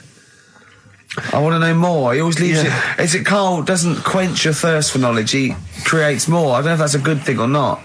Well, yeah, he's like the pot noodle of information. Yeah, do you know, he never... I want to go... I'm not nourished by it. It's like if for every fact he tells me, there's 10 others that spring up that I have to get clear. Well, so it was the people that were doing this, it was the dodgy butchers that coined this phrase. Were they saying to each other, don't let the cat out the bag? I.e., what I mean by that, Jack, is don't let them see the cat. What we've stuffed in there. Yeah. Dodgy butcher, there's another phrase, isn't it? So that's the first one. Is that a euphemism, or is it dodgy butcher? As his meat delivered around the back. Sure. So that's that one. So let's get your kit on. What does that mean? It's a euphemism for homosexuality. Okay. And meat, presumably, in that means different things. It doesn't. It's a word that is also a male bird. Would it mean chicken or cat necessarily in that context? Or well, I suppose it could. Yeah. Carl's look at him. Carl looks at you like a cat. Yeah. Whenever we leave him behind, if we don't talk like straight at him and let him see our lips moving, and it's, you know, monosyllabic and very sort of... Look, he's lost in that conversation there. He just drifted off, didn't you, Carl? No, I just was also thinking on animals and that. Something else I was going to use. Go on. Was this isn't a radio show, is it? I just suddenly caught myself. This is nothing. I told you that before. It's been bad today. No, but I mean, it's the way, this casual way that it's like we almost have no regard for our listener, and I'm not proud of that. I just don't know what to do about it. Do you know what I mean? I don't know how to do this properly. I mean, we're just chatting here. I mean, it's only Anderson who's seen through us, and that surprises me that more people haven't. I mean, what are the figures like? Do people listen to this show? I'll find out for you. You keep saying that. But, yeah, there's this parrot. And, apparently it lives Rick, it's unique, if nothing else. I mean, when you wake up with Woken Tomorrow, you're not even going to hear him start a line with "there was this parrot." Go on, there was this parrot, yeah, go on. And it can talk and that. Someone's obviously, taught it out how to speak and that. And, it flew away. And it's living in this church. Right? And, people are at the church doing hymns and that. And then Trouble's brewing. In between the hymns. That parrot was owned by an old miner who used to swear a lot. Yeah. Well, then the vicar is going to be really annoyed. That vicar, that vicar's going to go on. I just hope it stays quiet, Rick, during the vicar's sermons. Yeah, go on. have you read it? No, go on. Have you read it? No, because that's what happens, right? Go on, tell us, Carl. During the hymns, it's sort of effing and jeffing and stuff. Effing and jeffing? Yeah. And everyone's like going, it's quite funny, really, it doesn't know what it's doing. Everyone's having a laugh. Yeah. But it's causing a havoc at funerals. When did this happen? Not years ago. John was a much-loved man. He was a wanker! Yeah. So anyway, that was another story. What can you say about Uncle John? Bollocks. Oh, Carl, I love the fact that when you look at things, you go, that's interesting. A parrot swears at funerals. That'd be a nightmare. And it stays with you. You see, for a simple man, you retain an awful lot of knowledge. It's just all rubbish. Do you know what I mean? If you just replaced all this rubbish with good stuff, you'd be an intellectual. Yeah. Really. Because, your retention is fantastic. Yeah. So Did I lose you again there, did I? Was it the word retention? We've still got Wash Up With You. Yeah. Should we play a record and do Wash Up With You? Yeah, we'll play a bit of Aqualung then. Aqualung! Right, that's Aqualung. Good time's gonna come, innit? Right, Carl, come on in, educating Ricky. So, don't let the cat out of the bag, that's where that comes from. Comes from a crafty butcher. Right, go on then. So the next little headline is Wash Up With You. Wash Up With You, go on. You want to know about that? Yes. It's a survey that they did. This week. They? Yeah, some university did some survey. Brilliant. Did a world test on washing up. Yeah. And each country were given 140 pots to clean. Brits were the quickest. Yeah. Turkey were the slowest at washing up. The Turks. It's not because the little fellas that work in the kitchens with no... Is it? They can't reach. Spain were the cleanest, and the Germans were pretty good as well. So... I don't know where to start with this. Honestly, Steve, I don't know where to start with that. Look at his face. It was really light, right? We've had the parrot, right? These are things that I found. Found the parrot, right? I've told you about the dog in the car wash. Right, you didn't tell me about that. You said there's a car wash for a dog. That's all you told me. Yeah, the but parrot, you said there's a parrot. What? It's a problem at funerals. Yeah. That's nothing. That's nothing. Do you understand? And they used to eat cats. what else have we got? There's an elephant in India with sore feet. Why? There's an elephant in India with sore feet. I'm interested. Why? Tap dancing. Why? I didn't write that He's much trying down to about break it. Roy Castle's record. He's still going. Go on. What is it? Think. It's an elephant, and it was really old. It was about 76. Right. And it had sore feet because it's old, and They don't make stair and the lifts that roads, big, do they? roads are bad and that. Yeah, go so they said, "What are we going to do?" And the town was like, we're used to seeing it around. It's part of the thing, we don't want it to have sore feet. Yeah. So they got some slippers made for it. And it had like a picture of the elephant looking happy wearing some slippers. I love him! I love Carl, his world! Think of it, where did you see this picture? That was on the internet. Right. That's a lesson, though, for any elephants listening. Don't wear stilettos to work every day, because it can do your feet in. So that it's but don't elephants have really bad memories? No, they have really good memories. Oh, do they? Yeah. Oh, well, that's good then. No, I just thought they'd forget where they put them. I thought there was something about elephants having bad memories and that. It goes on, where's my slippers? Yeah. I'm sure I left them by the test. So sorry, there's an elephant walking around wearing slippers? Yeah, that's in what India. kind of slippers? Those sort of old man ones with the sort of check. Well, round ones, I imagine. Yeah. Big round ones. there was that going on. And is it happening? Is it happier? I mean, does it feel more satisfying? It looked it. Did it look? How can you tell? How can you tell for elephants, please? What else is there? There was a woman who's had a breast insured for 150 grand. Right. Okay. Okay, More what? information there? What? Third-party fire and theft? Don't know. It had a picture of her with them, like, you know, out. I just thought, yeah, he should get them covered. He's done another real joke. Brilliant. That's a proper joke. He's done, look at his little face. He smiles. I'd like to see you on one of the sort of TV panel games. If they could bring back sort of celebrity squares, he'd be amazing as the centre square. Oh, that would be incredible. Or on the Countdown in Dictionary Corner. I imagine him in Dictionary Corner. I've come up with cat. If that helps at all. Yeah. Memblent. Yeah, what does that mean, Carl? Just anything you want it to mean. What I've got, there's a dog that's got a cough in Singapore because it smokes 20 a day. Right, okay, another one. No, it's the last one in it, so we'll save it. The last one we've got is why don't they just Sorry, what was that? Wash up with you, that was it? But was that it? Survey of washing pots and pans. I didn't understand, you said Italy were the cleanest. No, Spain. No, Brits were the quickest. Yeah. We were the quickest, but Italy was the Spain was the cleanest. Turkey were the slowest. Yeah. Spain were the cleanest. But why weren't we cleaner? Because we were washing up. Why were we not paying attention to the We did it rubbish, we did it quick. We did it quickly, but I don't understand why it was being rated on. Who was doing it? Was it Lynette Newman or Ainsley Harriott? She's quick. Both of them are quick. Yeah. Well, they've got like kind of loads of slaves that do it for them. Did we use fairy liquid? Don't know. It didn't have. Did we use a whole bunch of Boy Scouts? Didn't say that. It just said, that. Who had the softest hands? Who had the softest hands? So it didn't say. I didn't. Why is it we don't get notified that this is taking place? I don't know. When I was a kid, no one ever said, we need recruits because we're doing a survey on who can wash up the quickest. Are you disappointed in yourself with that one, Carl? It is pretty dull. To be fair, and that is why we've got to bring in either con merchant or a wine merchant or shut up at your face. Yeah.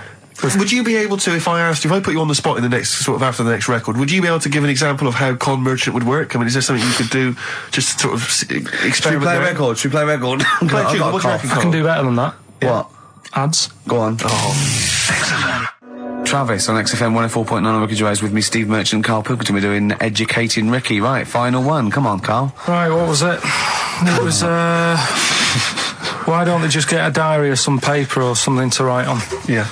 Because snappy. I couldn't think of a heading for it. It's basically, Go on. people who have tattoos, I've never understood it, right? That they have something put on their arm. Right, sorry. Have we started the educate? Is this part of it? Are you educating me? This is something that will be useful in my life that I didn't know about. Yeah. Go on then. No, it's just that they've got a machine out, right, that does tattoos. You come up with a design you want, and you this machine scans it, and you put your arm in this thing, and you press print or whatever, and then it does the tattoo on your hand. Or on your like loads of little needles that follow a pattern? Yeah, the computer, basically, yeah. Is it a real tattoo? It's a proper one. The fella said, well, as long as it goes out, it pierces the skin with a I just wondered if it's one of those kind of, those kind of... No, it must be lots of little needles or a moving needle that can go Sorry, along but it. how is this cleaned, like, in between each person? I don't know. Well, no, as long as it's only that, if it's one needle, it's just the head, isn't it? If it's one needle that moves, and does it like loads of little... What are we gaining from a machine doing it? Just because they're not going to sort of mess it up. But hold on, how do you keep your arm still? Because your skin moves slightly. So the machine it's sort of strapped to your arm. Right, and so it's spread. the fella said that the tricky thing was in all this, it was the fact that nobody would let him test it out on anyone else, so he had to do it himself. But did it work? Because the thing is with a tattoo artist, they can see when your skin's moved and they can see what they've done and they keep wiping it and looking, whereas a machine's just got to trust itself. Yeah. So I think one needle could go wrong. If it was a lot of needles that it just came down, like, 1,000 needles that was an imprint. Yeah. But obviously I'm asking someone who hasn't delved any further than there's a machine that can give you a tattoo. That's all you've got at the moment, isn't it? Well, basically. That's all you've got? I mean, that's what I've got, because I'm not a fan of tattoos. I don't... But where did you read this again? This was... Internet? This was on the internet, yeah, it was, yeah. Okay. And I just don't understand why people do it. That's what got me attention. Because me... Sorry, what have I learned from this? That if you wanted to get one, you know, you can get one done by a machine now. You know, people say machines are sort of taking over and that, and there's another one. But it's just the fact. I mean, I don't know. So give us the snappy title of this education again. Why don't they just get a diary or some paper or something to write it on? That's what I always think when I see people with loads of tattoos. Like there's that fella who we were talking about the other week in Scotland who was covered 99% in tattoos. It's just like, what have you done that for? Yeah. Do you know what I mean? You can't get rid of it now. You've done it now. Yeah. One of my uncles, right, Tattoo Stan, he's just caked in them. Tattoos. Right. I don't think he's my proper uncle, but it's just like my dad's got Tattoo Stan. No, my dad's that's a province in Russia, isn't it? My dad's got loads of mates who. When you say he's not your proper uncle, do you know, like when someone comes around, you're all right, Uncle Stan. Yeah. Do you know what I mean? And there was my dad had loads of mates like that. There was John the Screw. Right. So he either works in a prison or he likes to have sex. Cabbie.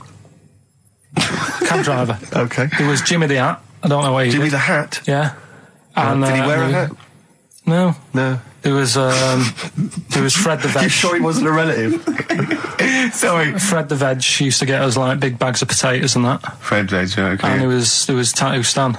Right. And he was just caked in them. And I used to always look at him thinking, why have you done that? I must have only been like, 6 I or suppose 7. if you're born with a name like Tattoo Stan, exactly, you're destined, aren't you? Were really? they like a 1950s gang? I'm worried about. I'm worried about doing a bank job. What was his name? The Hat. What was his name? Jimmy the Hat. I'm worried about Jimmy the Hat. Yeah. Not having a hat.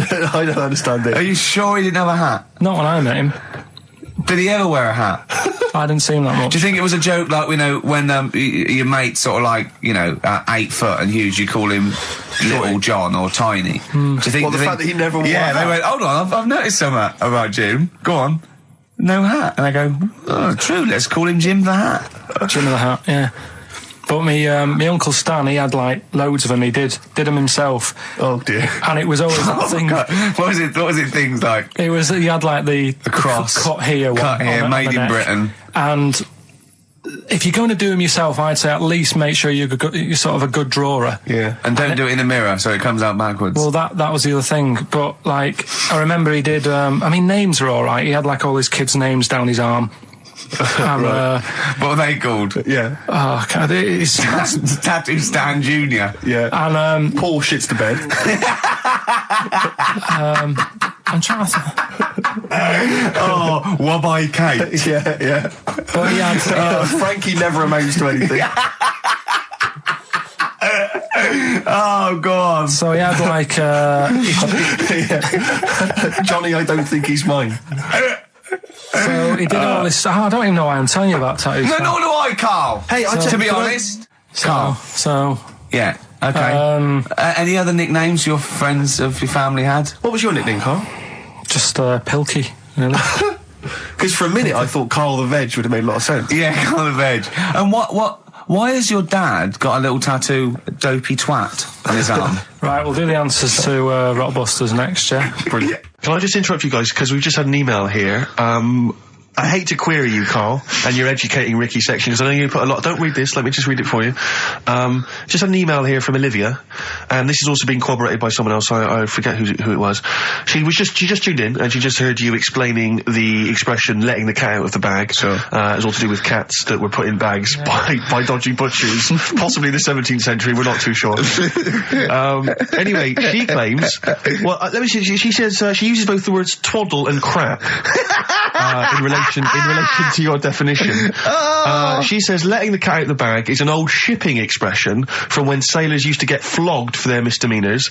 The cat letting the is cat, the cat of nine tails, which is a kind of whip thing that they used to keep hanging in a bag below deck. If it was discovered that a sailor had done something wrong, the cat would be let out of the bag and he'd get a whipping. Hence, don't let the cat out of the bag, meaning to cover something up. Which she's talking nonsense, no, right? No, she's not. That's the truth. Because the one I read about that was there's not enough room in here to swing a cat, right? And that was people who worked on a boat. Yeah, well, that's the same one. Well, that's fine. They could have two expressions for the same thing. They're not going to thing. keep going on about people working on a boat to get loads of swings. You can't have two phrases about the same thing. These things have got nothing to do with their time. Think how many just coming up with stuff. Think how many metaphors have birds in them, and it's ridiculous. Why can't you can have as many sounds as you like about anything, Carl? Yeah, There's not a rule. Whatever. They don't go, we've made one up about the cat and nine tails. Well, cheers for that, Oliver. Olivia. Yeah. Don't see your email coming up with the Rockbusters answers, so You better give us the answers let's again. give them out. The first one was... Carl, what's the worst present you've ever had? You see, we don't really celebrate birthdays in our house, so... What? Where are you from? What planet are you? What do you mean you don't celebrate birthdays? Are you here from another world observing? Like, trying to blend in, but not quite managing to pull it off? Not that fussed about it. Right. You know what I mean? It's... Yeah. My mum and dad's are on the same day, and I think that just was like... That's a bit weird, isn't it? And their anniversary, and... Well, they got married on their mutual birthday. But Carl, can I just... and Christmas. But Carl, there's a difference between you saying... What do you mean their anniversary's on the same day? Of course it's on the same day. Yeah, and the birthday. But, Carl, what I mean is that... You say that you don't really celebrate your birthday, but presumably you have received some presents at some point in your life from your parents. Or anyone. Yeah. Okay, well, we'll come back to you later. Yeah. Thanks. Let's play a record. Carl, have a think about that. We'll come back to you later. Thanks very much. Rick, we were talking earlier about stuff... True story that's, about a little Australian freed the Scottish. the stuff that's dying out that I think you and I single-handedly need to kind of resurrect and salvage. I thought the trilby was dying out. Yeah. I'll surprise you, and thought yet, so as well, watching Top of the Pops last night, Yeah. Jamiroquai was wearing one, and then lo and behold, Danny Minogue came on, she had one as well. I thought, blimey, those two people, they're trying to salvage the trilby, and good luck to them. Well, Yeah. that's on its way then. Let them The do trilby's that. fine. Let's do something else. But the bowler hat, the bowler hat. never see the I always bowler. fancy myself in a bowler I love hat. a bowler hat. Carl, would you wear a bowler hat? I know you'd wear the cape. I did wear a trilby. You were really? You must have looked like a... That's brilliant. What? Because you're a Mancunian. Well, there was a phase, wasn't there, in about 90... When was it? I think that was just round your way. It might have been. It was in Manchester. Did someone get a job lot of trilbies? And persuaded you kids? Yeah, I tell you what's trendy. No, Sean Ryder wears one of these. Does he? Yeah, go on. Yeah, quid. And then everyone in your street had trilbies on. But you've never worn a bowler? Never. What about Kangol bowler? You might They think had one about out again. I'll tell you what. I would like to wear a bowler hat in a dark, but I'm worried I look like one of those little fellas off the Home Pride advert. The Home Pride guys, they've been persevering with the bowler for years. They still look good in it, though. They're still looking good. They're dapper guys. Yeah. There's a lot of the Jolly Green Giant. He had quite a distinctive look, which is obviously one I've been thinking of exploiting. What the Being little about 6 foot 7. I know the little sort of like a little dress. Was it Corn Crop Yeah. that made up his little skirt? Yeah. KP, you were going to tell us, Pilchard, you were going to tell us What tickets are we away? But it worked for me, you see, because when I was younger, I Yeah. had a mobile disco. Brilliant, so did I. And it was me and my mate Colin Makin. And the disco was called Pilky's Making Music. That's brilliant. I mean, that's genuinely brilliant. Pilk is making music. Guess what? When I first started the mobile disco, and this was when I was about 14, we didn't really go out touring, we just would do it for like people's parties and stuff. We were called the rock and roll DJs. No, really. We drew it on some sort of see-through paper and put a light behind it. Rock and roll DJs. My first disco, I had 2 nights a week in this pub. What, you ran a disco? Yeah, this pub near King's Cross, right? And it was just their records, right? And I had to play this number of songs every time, the same time of week. So all the locals, all drunk with dancing and everything. One of them was American Pie by Don McLean. Right. And they just sing along all the words, sort of drunk. And it's about 7 minutes long or something. Yeah. The other one was Baby Jane by Rod Stewart. Nice. If I didn't play that, I'd get lynched. And what was the other one? There was another one that I always had to play. It was a ballad. I have to remember that. But yeah. But So, Carl, do you think, and maybe Ricky as well, do you think you know much about DJing for like, the sort of the wedding party or maybe someone's yeah. 18th? Oh, really? Okay, let me just offer a little hypothesis for you then. All right, the buffet's been served, right? Yeah. People have done some speeches, like it's a wedding do. Yeah. So you've already played some records early on, you've stopped for food, Yeah. you've just played some light backing music in the background while the food's been served. You want to get the party rocking again, what do you kick off with? It depends. I've already got it down to 2 or 3 records. Okay, I'd like to hear what they are. Well, I've got it down to Earth, Wind and Fire. Right. That'd be great. If there's, depending on, or you want to go a bit more modern, I'd probably start off with sort of Will Smith. Well, careful, Rick. I've got to bear in mind, it is a wedding do, so there's people from age 8 to 80. You got cake for Right. every market. Okay. Carl, what about you? See, this was back in '88, so Yeah. Kylie. Yeah. Yeah. Can I tell you what the definitive track is? Go on. Oh, What a Night, Frankie Valli and the Four Seasons. Ding, ding, ding. People don't realise what it is exactly. It's straight away. Ding, ding, ding. Bow, down, down, down, down. I can't actually play it. But, the record, oh, what a night. Late December back in 60s. That leads you straight into a 70s medley, and everyone's loving that. I'm thinking Bee Gees. There's going to probably be some kind of ABBA track, Dancing Queen, all going to storm. You're turning your noses up. I can tell you this, that we got bookings endlessly. People were going, you're amazing. I don't know how you do it. I wouldn't have got up. I would have sat there. Well, you might be, because you're one of those grouchy, you're one of those moody teenagers. Oh, I'm not going to dance to this. I'll tell you, the old ladies would have been up. The people with a decent bit of musical taste would be up. No, the Ricky first Gervais would person be to get up is a fat lady in a dress with bad ankles and a little kid who's got problems and he's in a little DJ. See, the problem with you two is you're not catering to the market. You're trying to be all sort of bohemian and kind of off, teach people about music and stuff. There's no place for Kylie, not at a mobile disco. Far too avant-garde. All right, kick it in. Grease Megamix. Play a record. Come on, Eileen. Have you got Come on, Eileen? Play that. What are you going to play? Love Shack. Coldplay. Excellent. Yellow. Well, you'd never It's say the that. excellent single by Coldplay. It's Yellow. Oh, Yellow. That's Yellow by Coldplay. That was the stunning new single from Coldplay, Yellow. All the way back to 1999. When was it? I think it was. No, 99. Was it? No, was it? About that. I used to sell mackerel. Did you? Yeah, I had a pet magpie Did you? called Maggie. Oh, Inventive. pet magpie. You mean you captured it and didn't let it go away? Yeah. Can't have a pet magpie. But then it got really vicious. I mean, Well, it was quite right. nasty. Let me go. What do you keep it in a rabbit hutch? No, it flew around, but it used to just like come to me all the time. But then it started pecking me head and stuff. That's not a pet magpie. That's a bird in the garden. No, but I could actually, I could hold it and stuff. It wasn't scared of me, and it knew it was me. It used to come down from like the top. It hated you. That's why it wanted to peck you. Is that? And the other thing, I always remember being younger and like walking through the woods to school with my mum, and like, I was chasing a butterfly, and she said, "Oh, don't do that, Carl." And I said, "Why?" She said, "Because they only live a day." I said, "Oh, all right, I'll get a dead one in the morning." That's genius. That's great. That's quick thinking, isn't it? Oh, that's sweet. Let's play a song. Black Rebel Motorcycle Club and Love Burns, XFM 104.9. I'm Ricky Gervais. My name's Steve Merchant. Carl, what's your name? I press the buttons. That's it. Carl, I press the button. Yeah. Oh, bless him. He's People got- are loving the K-Man, aren't they? They are. People are saying they love him. He's just. He is. He's I think we've created a whole new Will McDonald. I like to think so. Yeah. Or Gordon the Gopher. I used to have a show in Manchester. Did you ya? used to host a show? Yeah, overnights. What kind of things was it? What kind of stuff? What sort of tip were you on? Phone-ins and stuff. Yeah. You did a phone-in? Not a proper one. What did people phone in about? No, they didn't. That was what's problem. There was no phones. Go on. No, just, how things were going and that. Problems. Were you like an agony uncle? Kind of. That's amazing. Imagine that. Imagine sending someone to Carl. You got problems? Is it delicate? We'll go to Karl Pilkington. Hang on, looks like maybe there's some questions. We've got a few questions here. What's the one? What's Carl's view on? Carl, what do you make of nudism? Who's that from? Let me just check who that's from. Sort of it's a time and a place for it. That's from. It's very difficult to tell. That's great. You see, There's a time and a place for it. That is just brilliant. That is Dickie Bird. That's that sort of northern, confident soundbite. Wasn't it nudism? Time and a place for it. There's a time and a place Would you for do it, Steve? Would I do nudism? Yeah. He's not allowed. Not again. No, Yeah. It's not nice, is it, really? No, it's not with Steve. He's not allowed on any National Trust land doing it because he's caused the death of millions of starlings. That's true. There was something on BBC Choice the other night. It's a really short show. I haven't seen it before. Like an odd It's court not. It's thing. not a bloke eating cup of soup and then another short show like maybe someone cleaning their teeth with Colgate and then the really short show. What was it? Go on. No, what it was about this old fella who he's into nudism, and he was saying he's done all right. Did he out play of it. volleyball a lot?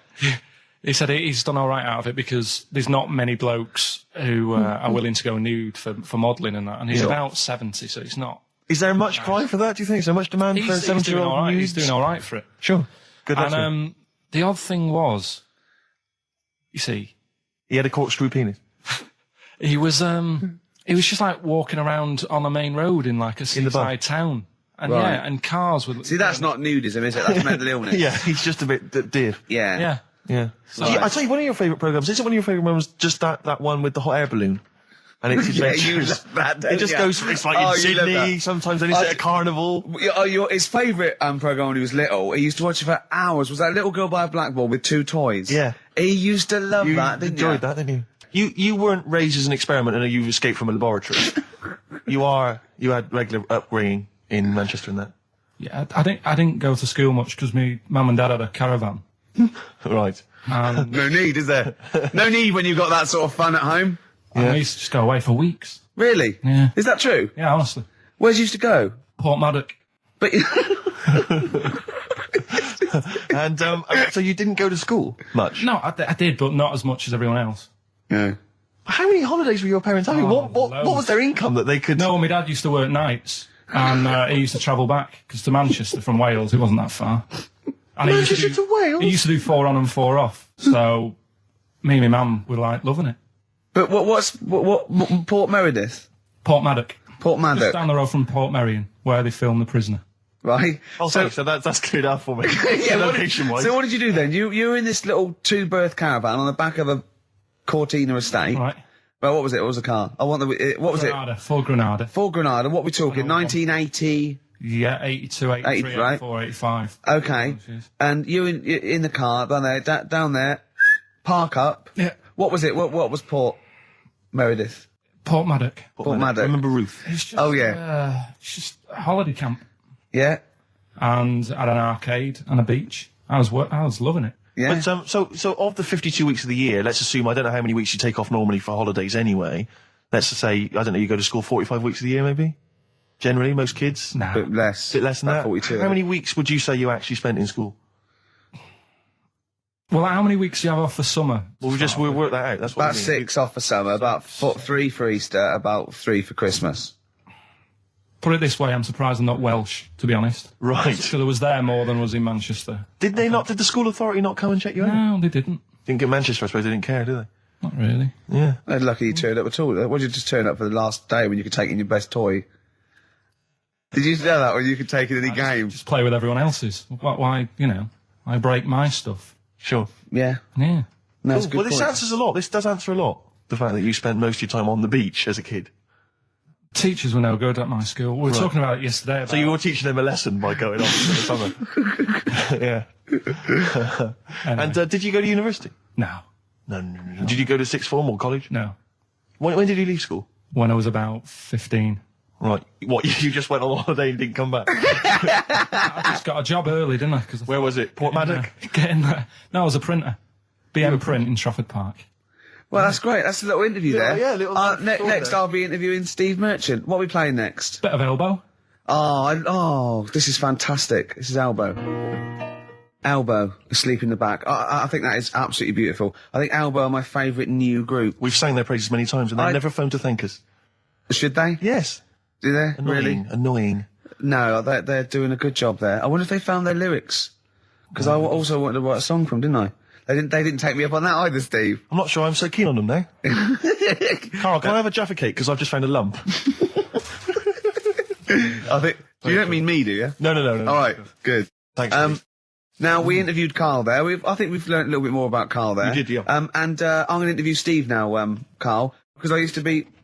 You concentrating. Don't put it all in at once. Carl, chew. Chew before you swallow. Careful. All right. I used to suffer with that a lot. What? Not chewing. The amount of times I nearly died as a kid. What? Forgetting to chew. Choking. Sure. Mint Imperials. My mum stopped. Drinking them with water. She'd have to hide them.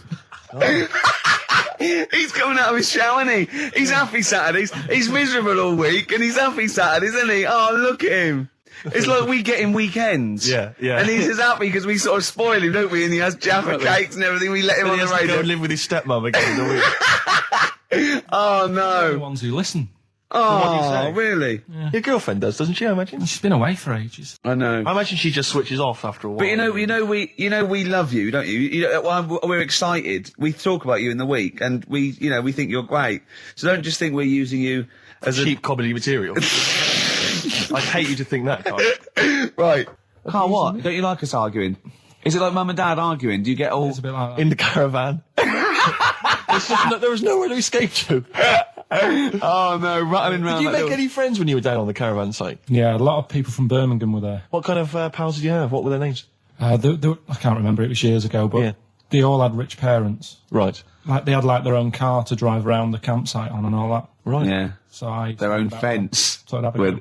And but they were mates, and you saw them every year, did you? Or every 3 weeks when you went down there? Yeah. Oh. Cool. You didn't keep in touch with any of them? No. I'll admit now, I went to the same place in the caravan for about 6 years running. I went to a place called Riverside in Bognor, because someone round the corner from us had a caravan, two-berth caravan. Me, my mum, and my nan. I think I'm really lucky to have had it, really. Because a lot of mates who I had didn't have enough money to go on holiday, and they just get a present for the summer holiday. Of course, they got an education, so it swings around. But Carl, the thing is with Carl is, right, I want to give him gifts. Yeah. I want him to have the loveliest Christmas ever. I want him to go pony trekking. Do you know what I mean? I want to just... Scared of horses. So many things we don't know about Carl. Fell off one out of fate, and the woman didn't know what to do. She couldn't handle the horse. It was running off. I was hanging underneath, getting a kick in the head. No. Really? Now, hang on, what age were you? 'Cause this could explain a lot. I was about 6. That makes a lot of sense. I think we've got to the bottom of it here. Oh no, got kicked in the head by a horse, lived in a caravan, and had to live in Wales half the time. Oh. No wonder this is your favourite time of the week. But also, right, we were playing football, so I can't play football, right, and so we were playing Was that football. just in the office, or? Yeah, just in the office before he came, right, and we were sort of kicking it back and forth, and I started kicking it a bit hard, and but he was quite good. I said, this is great, right, and we finished anyway, because we thought we'd break something, and I went, I bet you were quite good at football, weren't you? And I thought he looked like quite a natural, I thought he'd be good, he's from the north, and I thought that's all he'd have. Yeah, you know what I mean? exactly. And he went, I said, I suppose you're quite good at football. And he turned, the quickest flash, and went, I've scored once. Right? He said, and that's because I was being chased by a bee. And I went, save it. Yeah. He went, no, I said, please save it, because I wanted to see that. No, you can continue now. Please tell us the rest of the story. You've scored a goal once because you're being chased by a bee. Yeah, you've done it now, really. I was on the... There must be more to that story, man. I was in the school team. I wasn't that good as a kid at football, to be honest. Mainly down to, I think it's because my dad wasn't into football. Right. And I think that's the way it works, isn't it? If your dad's into it, then you could be a footballer when you're older. Sure. Yeah. Because you're into it. And so I was in the school team because I got on with the other lads. And they let me in the team. Popular guy, yeah. Sure. And I was stood there doing nothing because I didn't really know what to do. I never knew which way I was meant to be shooting. Yeah. I got all that messed up. Yeah. I just stood there, right, and with my hands behind my back. And something landed on me, on like this part of me thumb. You can't just point, it's radio. It's this bit here. Right, yeah. The fleshy bit, of the thumb, yeah. And I thought, oh, what's that? And I looked down, and It was a thumb. Oh, it was a bee, yeah. It was a bee on me. So I start running, try to get away from it, and bees, actually something interesting about bees, more chance of getting stung by a bee in windy weather than any other sort of weather. That's incredible. Anyway, so I'm running away. And he said there was no more. Extraordinary. I've already learned many, many things. You're being chased by the bees. So Windy. I'm running. It's on your thumb. Is it still on your thumb now? It's sort of gripping onto me like a stag beetle. Clever. Like a stag beetle. I love it. Oh, Or a bee. yeah. So I'm running. I'm running towards like the goal. Yeah. Oh God! And the ball comes to me. Yes. Wallop, get it in. Brilliant. What happened to the bee though? Did it sting you? They die, don't they? I mean, ultimately it died, sure, but did that particular moment did it sting you? This was probably about 20 years ago, so I imagine. No. Once a bee stings you. So did it sting? Yeah, but did it sting you? Yeah. Right, that was the question. When did it sting you? When I was playing football. No. Carl, do you mind me asking, you say you're on the school football team. Was there just 11 boys at your school? Well, now you got in the squad. Listen, Carl. All I mean is, at what point in this story did the bee sting you? Straight away? After half time. Play a record, man. Oh, he's the best. What was that illness years ago? Right, there was a couple of lads at our school. Oh, yeah. Had really big heads Right. and webbed fingers. And webbed fingers. And Sorry, wait. Was that... Hold on, did you find him in a pond? Did they used to be little tadpoles? no, Carl, you're not confusing your past with an old episode of Doctor Who, are you? What were they called, these two? I didn't mix with them. It was just like... Of course not. There was nobody thought anything of it at school. No, like, sure. Used to it. Yeah, it's the north. There goes the creature from the Black Lagoon again. Yeah. He's late. Brilliant at trigonometry. He's late for double maths. Yeah. But, yeah, I didn't think anything of it. What is it called? What is the disease called where two fellas, are they... Not even related. Rubbish. Not related. Were you near a nuclear power station when you were growing up? Yeah. You weren't really? Yeah. Oh, this explains so much. This has got a bit I don't heavy. think that's it. Hey, talking of enormous heads, Yeah. you were at the Pop Idol final, weren't you, Rick? You went Yeah. down there just because obviously Rick's a huge fan of Pop Idol. He wanted to be there. He wanted to give his support. Quite seriously, there was no irony there. We were Yeah, he genuinely is a fan. fan of it. And he was. You sort of had photos taken with various people. Yeah, of didn't you? 'Cause course. you were a bit drunk and you wanted to have a memento of it. It's obviously a picture of you with Fat Man Rick Waller. Yeah. But the best one is a picture of Ricky and his girlfriend with Dr. Fox, whose head is twice the size of mine. any other head. It's quite remarkable. I don't know how they barrel. He was a lovely bloke, and he was really nice to meet him and everything. But he looks like an immaculate tan. And he's always happy, and he's It looks really on the good. picture. It looks like someone you might see in a carnival who's built a huge papier-mâché head, and we're like Frank Sidebottom, and just sort of walking on the road. It's just incredible. Dr. Fox didn't used to go to your school, did he? He used to hang around with a mate. They were great swimmers. They were brilliant swimmers. Oh, God. In the week, I called Karl up. I said, how are you, mate? He went, not too bad. Now, as you know, his girlfriend's been away for ages, hasn't she? Covering the World Cup, the African Nations Cup. She's a sports journalist. Well, yeah. All right. Okay. I love the fact you're thinking, what does that mean? Like, well, she's not much of a journalist, Rick, to be honest. I've read some of her stuff. No, but she's not on air. She does stuff, you know. Yeah. Behind the scenes. Yeah. Sure. A lot of journalists do. You always want to make clear that you're not going out with Kate Adie. That's what you want to make clear, isn't it? Yeah. Now, so she'd seen none of the meteoric rise of Karl as a broadcaster. She's been away for the whole time since you've sort of become a wit. Yeah. A cult figure, to be honest. And he hadn't told her this, so, apparently he went home and she was sitting there, looking a bit grumpy, he went, alright, so yeah. She went, should we go out then? She went, I'm not sure I want to go out with an idiot. Right? Oh, no! Yeah. And she went, Loch Ness Monster. Why don't you just think, of course the Loch Ness Monster lives in Loch Ness. And she was giving a bit of a hard time. And she went, he said, that's why I didn't tell her. I didn't tell her really. Same thing happened when I was at school and I had to play drums in Little Donkey. I didn't tell my parents, right? But my dad turned up anyway. And what happened? He, How old were you, Karl? Well, it was the school that I used to go to. Oh, yeah. Like, Oh, yeah. So you went, you used to go to the school you used to go to? No, but what I mean is, on. I didn't go to secondary, did I? Sort of missed a lot of that. Sure. But primary, I liked. Oh, it was okay. all colouring in and stuff. Yep. And it was a Christmas play, and I managed to get a part in it. And, Did you audition? got a part in it, and I should have been playing the drums to the one about Kings. We Three Kings. Yeah. I was meant to be doing that, but Little Donkey came on, and it was one of those. What do you mean came on? That was like next up on the next song. Right. And it's one of them songs that you can't help sort of Tapping along to. Yeah.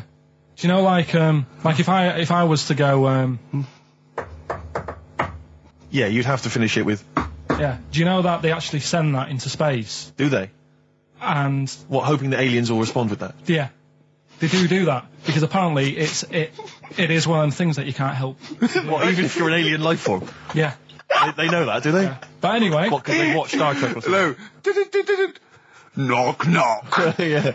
no, seriously. Is it true, like, if you send out knock knock into space, they have to say, Oggy, oggy. Oh, that is You look great. into it. Seriously. Oh, hold on, what's something out there? What's a little green fellow? That is great. Yeah. So anyway, That is Little Donkey is like one of them tunes that you can't. And I was there, and I had the drumstick, and I thought, oh god, The drumstick. I could feel myself. And anyway, just wanting to do it, yeah. I started going along and playing Little Donkey, which I wasn't meant to do, but it went down such a storm. What, were there people like parents and that dozing off, and then suddenly they heard your version of Little Donkey, and they thought, wait a minute, now it's really picking up. What do you mean? I'm glad we paid £1.50 for this. What do you mean it went down such a storm? I'm going, hold on, was it like when People have Ringo... lights in the air. You know, like when Ringo joined the Beatles, now going, boo, Pete Best, but he went... Yeah, they And I went, whoa! Oh, No, God. but the teacher just said, oh, it went down really well, you can do that again tonight, Right. when you're in it again. But anyway, so my dad was there, and... And you hadn't told him about this performance, so no, I he never just did. turned up I off never his own did. back. I never took the letters home and stuff to No. show my mum and dad, because it just put me off. So, anyway, he turned up, don't know why, he must have heard from someone else's dad. Yeah. He turned up, and he swore about me, which Did he? I don't... Could you use a word that's allowed to be said? The word? Of course it is. Right. If you got a kid in the car or anything, you can turn it down now. Yeah. Right. But he said, there was a guy stood next to him with a camera, big video camera, filming it, and he said, "Yeah, film it, but try and avoid getting the twat in the hat in the shot, because I had one of those porters, you know, the little round pork pie hats on." Right. This is so sad. What was this a nativity play? It was about Jesus and stuff. Yeah, well, there was a porter there helping him with his bags. Of course there was, I forgot. I mean, Mary and Joseph, they got there. Yeah, because it was the hope, you know, because the inn was full. Yes. But I think the porter doubled up with the inn and the stable. Right, that was nice. So he carry bags over, yeah. Yeah, no, so yeah. You're right, though. I don't know why I was wearing one of them, but I was. And your father said that. And how did you know your father said that? Did you hear me it? about it later? Oh, he told you about it later. Yeah, I was talking about stuff I'd done at school, and he said, "Oh God, remember that?" And I spoke to him the other day about it. Right. And yeah, oh God. So that was the end of your sort of drumming career, really? Because it could have been. I mean, you know, the audience loved it the night before. Yeah. You could have been who knows, a whole new world for you. Yeah. Have you done any stuff? I've never drummed. I wish I had. Man. That is that's a movie story. But is that, and that's why you don't tell, your mum and dad don't know you on the radio, do they? They think when they were down the other weekend, they had to come in. I just said, "Oh, just go in and press the buttons." Because they could listen on Sky Digital, couldn't they? They could do. But you wouldn't want that, would you? I don't want that. No. Play a record, and I want to talk to you again a little bit about this later. yeah. Right. Anyway, Carl, look, you almost let it slip then as you were talking about your filling out that application form. There's some big news that everyone needs to know, which we were stunned by in the week, although the more we sort of talk to you, the more it starts to fall into place. Yeah. But Carl, what's the story? That I haven't got me exam results from the GCSEs. He never turned up to get his exam results. I was working. And so, how many did you take in the end? Because you weren't even sure about that, were you? You think you took maths and English, don't you? Yeah. And you think you've handed in the artwork for art, don't you? Now, art was continual assessment, wasn't it? Coursework. And what was that you made? I made a man sort of putting his arms into a car. You've made a model of a man putting his arms into a car. What was this? So that one's passed. Was that this is a homage to break-ins in Manchester? Was this? What was this? Oh look, he does what he sees. Yeah. So you've got that. That's safe. You've definitely got that one. So you've taken art, you've taken English and maths, you think? So this is what we're going to do, listeners.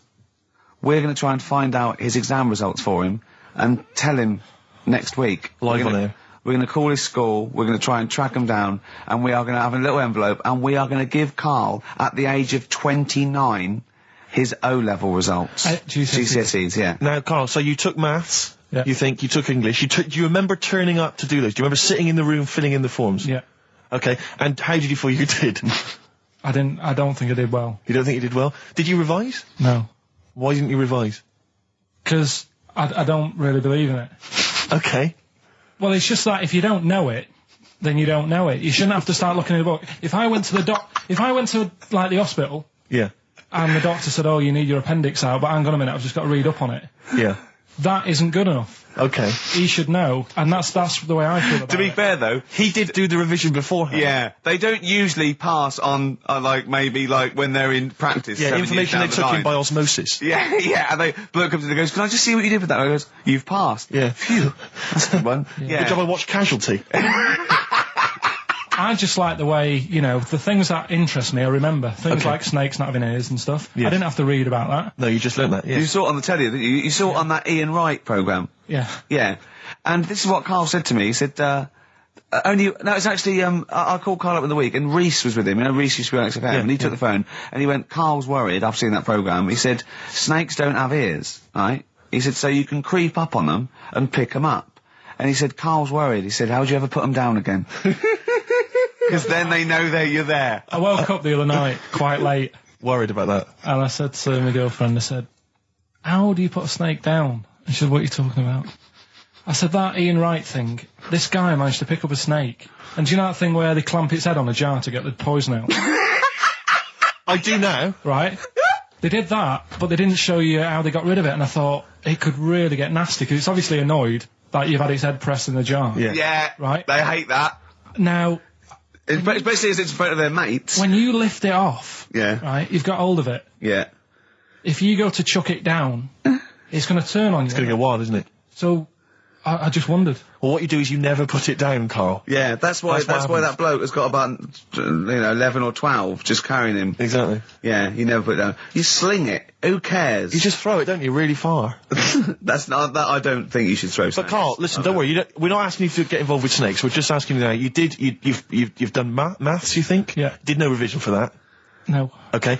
English. Do you remember what it was? Did they ask you about Shakespeare? Did they ask you about I books? remember, but I must have done it because I thought that was. It was English language, not English literature, wasn't it? So it was like spelling and all that. So was it? No, was it like a comprehension? You read a passage and had to ask questions on it. Was it? Did you have to write a short essay? I don't know. I can't remember any of that. Okay. I did a science. Okay, physics or chemistry? Physics. All right, well done. And this is all you think? You actually took that? You actually took physics GCSE, you think? You're obliged to do a language, I think. Did you do French? I did French for a bit. I don't think you are. I don't think you have to do a language. I think you have a GCSE, I think you've got to. Well, English quite good. I think that's his language he did. So you don't know about language? History? Geography? Just what you will find out, won't we? Okay. But you just can't remember. I can't believe you can't remember turning up for these things, because it's quite a big moment in people's lives. It is the thing that you've been working to all of your educational life. On the day that the things came out, I was working at as a printer. Okay. And it was a really busy day. A lot of spelling mistakes that It was day, a really that busy paper, day, so you're bound to forget. Yeah, yeah. No, but I had to use gold ink that day. Oh. And it's, I mean, you're not a printer, so you don't know. No, that's the biggie, innit? But it's tough, you've got to really get your rollers clean. Carl, play a record, mate, and good luck with the exam results. Hopefully we'll have them for you by next week. Black Rebel Motorcycle Club, spread your love. It's time to give Carl... You're actually nervous, aren't you? I'm a little bit nervous. Just to recap, Carl is 30 this year. He never went to get his results of his GCSEs. So myself and Steve took it upon ourselves to phone his school, track them down, and we actually got your results. What did you think you took? Did English. Right. Maths. Yeah. Art. Right. And I think I did physics. Okay. Well, you didn't do any of them. Eh? You didn't do any of them. You didn't register. You registered for one exam and took one exam and got results for one exam. So I don't know what you thought you were turning up to, or you weren't registered, or you didn't. You're familiar with the notion of registering for an exam. You have to kind of officially register in order to be eligible. What do you mean, register? I turned up for a couple. Yeah, you can't just show up. You have to register for them. You have to pay this because it costs the school money, so they have had to have paid for you if they thought you were going to pass. You can't just turn up on the day and ask for some paper at the front. I never got a letter telling me that. Well, that's because you were never at school. But you did somehow register or registered for one exam. You registered for history. It's a topic that you've always been interested in. Oh, I was saying to Ricky before, World War II, I loved it. Not the actual event. No, the study of it. all the stuff like, about the Anderson shelters and stuff like that. Yeah. And the bombs and that. Mm-hmm. And then when I took it, it had nothing to do with that. It was more about the Tudors. So the Second World War didn't come up? You mean there were no questions about the Anderson shelters? Nothing. That's devastating. So what are you expecting the result to be? Is that seriously? Is that it? Yeah, it's the only one you took and registered. As far as the school is concerned, or certainly in it's the only one that counts. counts. It's the only result. It's the only one that counts. Yeah, you've got. I don't. Did you register for yours? Yeah. Yes. I have. Yeah, I've got certificates and everything. So what? Do you do that before the exam? Do you have to go somewhere and sign something, or? Yeah, you don't check your results and then decide if you want to register. It's not like Millionaire when you look at the question and go, I think I'll take the money. Yeah. You go. No. But anyway, you must have registered for one, or maybe your teacher put you in for Well, I didn't do it. So they must have been someone else confident. They registered must for have been confident. They must have thought your best bet was history. Right, so what did they get? You got an E, which I think, technically, is a pass. E? It's a bad pass, but there's F, and there's U. You're not going to be doing a PhD. You can get an F, right, which is fail, and then a U, which is ungraded. Now, I don't know why the U exists, because F means you failed. U is like them going, you not only failed, but you wasted my time. So we're annoyed that you took this exam. So you thought they'd register me to get an E? Well, they didn't. I think they were hoping. It was rather like you with the lottery. They were hoping for something better than You nothing. see, I assume that the man who registered for that thought he can scrape an E if Anderson shelters come up. Yeah. Well, that's it. You've got. Now, what I'd like to do, Carl, is I've started your re-education. You've read a book on Rasputin. I'll be asking you a few questions about that later. I've got another book for you to read next week. Next week, I'm not in the mood. What? Not in the mood. Oh, come on. Look, what's that? What does that say? It's that fella, it's the picture of the bloke that he used to use for Citizen Smith. Yeah? Che Guevara. Yeah. Yeah. He was quite happy, I think, when he found out that Robert Lindsay was involved. He went, yeah, of course you can. No worries, yeah. What are your feelings, Carl? What do you think? Are you depressed? I'm just a bit annoyed because I'm sure I turned up for more, so it just wasted me time. Listen, they don't matter. I'm sure you're doing very well. You know, you can educate yourself. GCSEs are merely a step on the ladder to help you, not just for education, but, you know, they're more vocational than anything else. You're doing very well, and you're reading books. Don't worry about it. It's not just something. But if you want, I'll pay for you to take history again.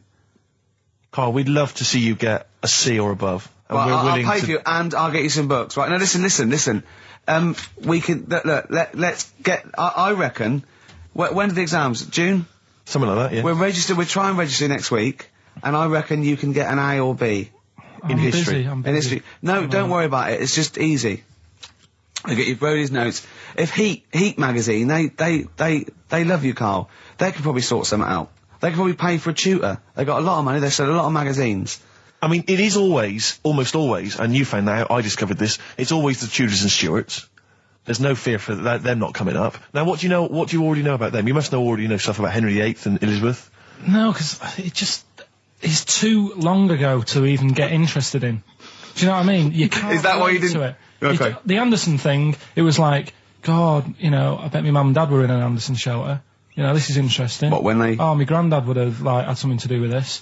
But the Tudors, it's like, I don't know even if they had a family back then. Play a record. If we come back Hang to on, this. hang Sorry, on. Steve, Just because I need to introduce my the new feature. Yeah. For the I record. don't know if I had a family back then. Carl, listen, let me just ask you now, right? If you can finish this sentence, we've got a chance. Divorced, beheaded, died. Divorced, beheaded. Died. What is it? We just need to do a little bit of work, but otherwise I think you're going to be fine. It's how you remember what happened to Henry VIII's wives. They're little... Divorced, beheaded, died. Divorced, beheaded... It's like spam. Support... What's it? Support, protection, anchorage, movement. That's how You're going to... That's nothing to do with the Tudors and No, Stuarts. nothing to do with the skeleton. Yeah, see, no, we're not doing biology. Mnemonics and acronyms. What happened to Henry VIII's last wife? Did she die, or did she not die? Divorced, beheaded, died. Divorced, beheaded. Do you know that the only king that has got a moustache is... No. The only king that hasn't got a moustache is the King of Hearts on the playing cards.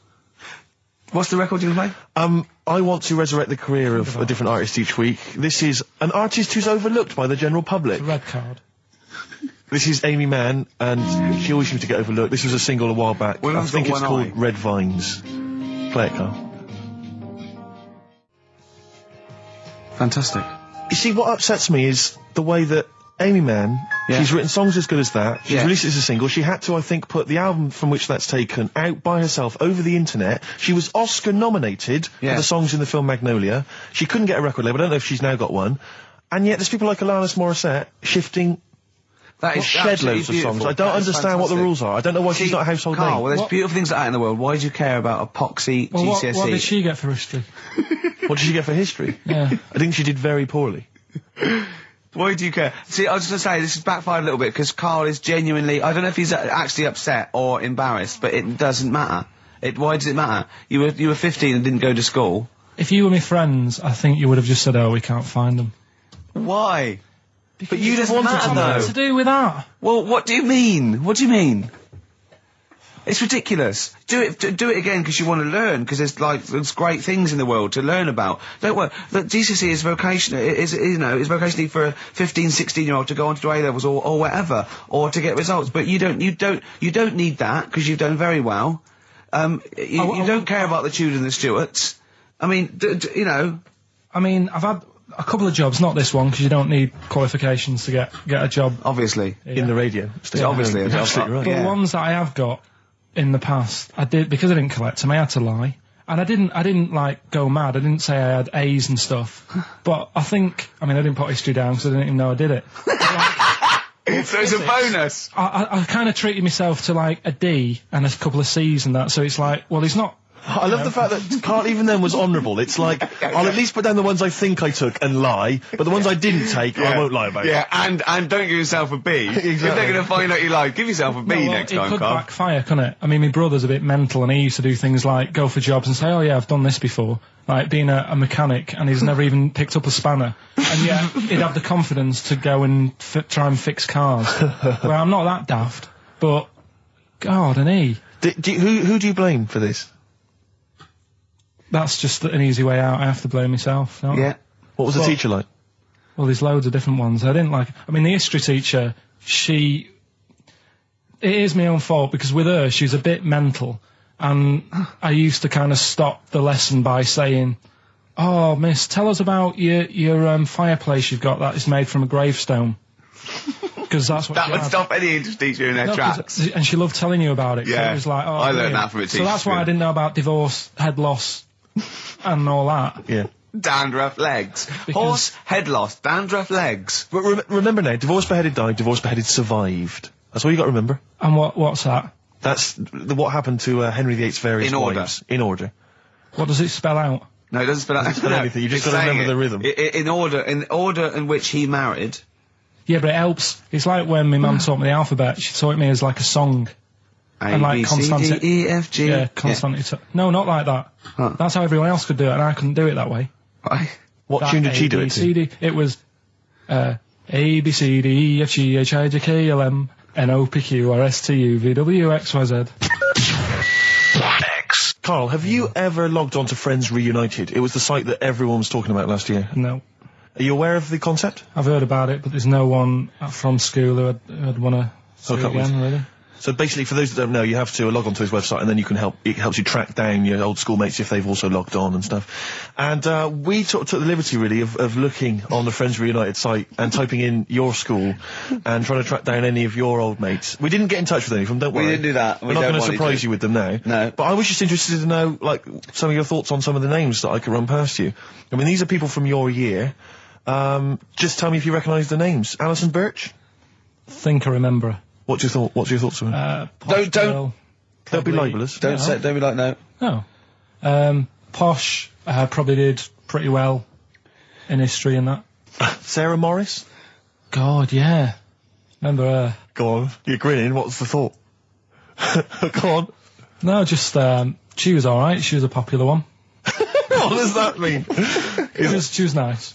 Yeah. Okay. Okay. What about Darren Buckley? He was one of my best mates. Was he really? Yeah. Seriously? Yeah. What do you reckon he's doing now? Do you still keep in touch? When my mum and dad were still in Manchester and they had a butty shop, he used to go in because the bookies was next door. I know the way you paint a picture. If you did this in your history exam, Karl, you will walk it. Go on. So your parents had a butty shop. There was a bookies next door. Yeah, and he liked having a bit of a gamble, so he used to. I think he works for some insurance company. Do you think that his fiancée Beth knows he's got a gambling problem? Or that his 2-year-old son Lewis? No. Yeah, they live in Cheadle Holme. Hume. Cheadle Hume. He must be doing well. He's still supporting the Blue Army and frequents the shrine on a fortnightly basis. Funny thing with him is, right, when I used to stay over at his house, and his dad was a copper, and I remember his dad came down and said, right, I want to see you two. I was like, oh God, what's happened? And got us round the table. And he said, do you know much about drugs? So we were like, what's all this about? So he goes, you know, they're not good for anyone, you know, the stupid thing to get into. And we're like, yeah, we know. And he went, you know, do you? We said, yeah. He said, what's this then?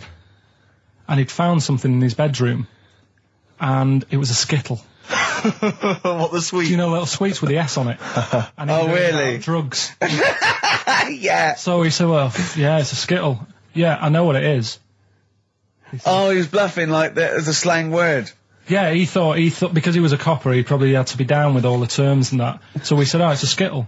And he said, yeah, I know what it is, but what's it doing in your bedroom?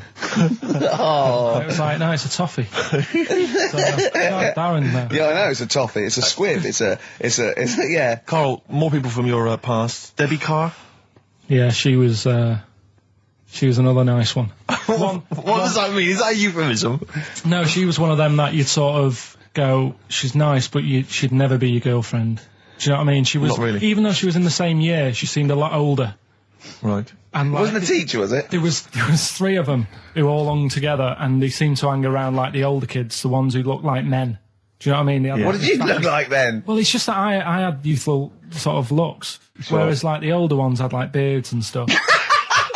It's the gang of boys in the 5th form with beards. Were they smoking pipes? Come over here, me filly. Oh, Debbie Carr, come over here, you little beauty. No, but she was like... I love that. They were hanging around with beards. There's the big boys.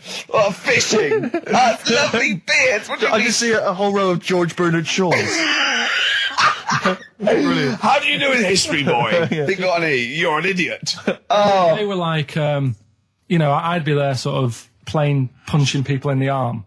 Because we used to play that at that's a school. great game. Oh, I love that. Punch people in the arm. Is that part of the Olympics now? it's I think it was exhibition this year. Right. But it's going to be a pro next year. It's going to be the Winter Olympics because you've got to do it in just a cap sleeve shirt in winter. Yeah. So you're playing that? She, but whilst I But was she didn't doing appreciate that. She used to go, ow! No, I always think whilst I was doing that, they were like the Charlie's Angels and they'd be sorting out a mission somewhere. Because they were really like, there was something about them that you thought, they're special. They were private detectives. What did it work for a man they never see? Okay, here's a name I'm interested in because, let me just tell you the name first. Adam Clifton. Oh. Go on, what are your thoughts on Clifton? He was one of them kids, he was alright, but he had that thing when, if you didn't have enough milk,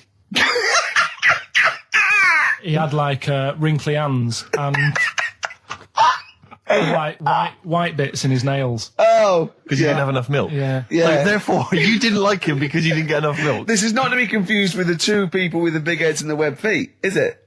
Web hands. Well, this was I know that they weren't related. They must have been somewhere along the evolutionary sort of trail. Do you know what I mean? They must have come from the same sort of stock. But you wouldn't have liked him. It's just one of them people. He was all right, but before you say any more, on Friends United, you can leave a little message which explains what you've been doing and what your life's like now. And most people leave maybe 2 paragraphs. Yeah. Adam, I've printed it off. He seems to have printed. I think there's about 6 pages here of stuff. He keeps updating it, and he just basically lists his memories about everyone. Okay, at the school and what he thinks of everyone. And he says, I often see Simon, he's doing all right for himself, self-employed illustrator, Mark Cooper, Karl Pilkington. Right. And your name comes up. Now, I don't know if you've told us this story. I think you may have done, but I can't remember the facts about it.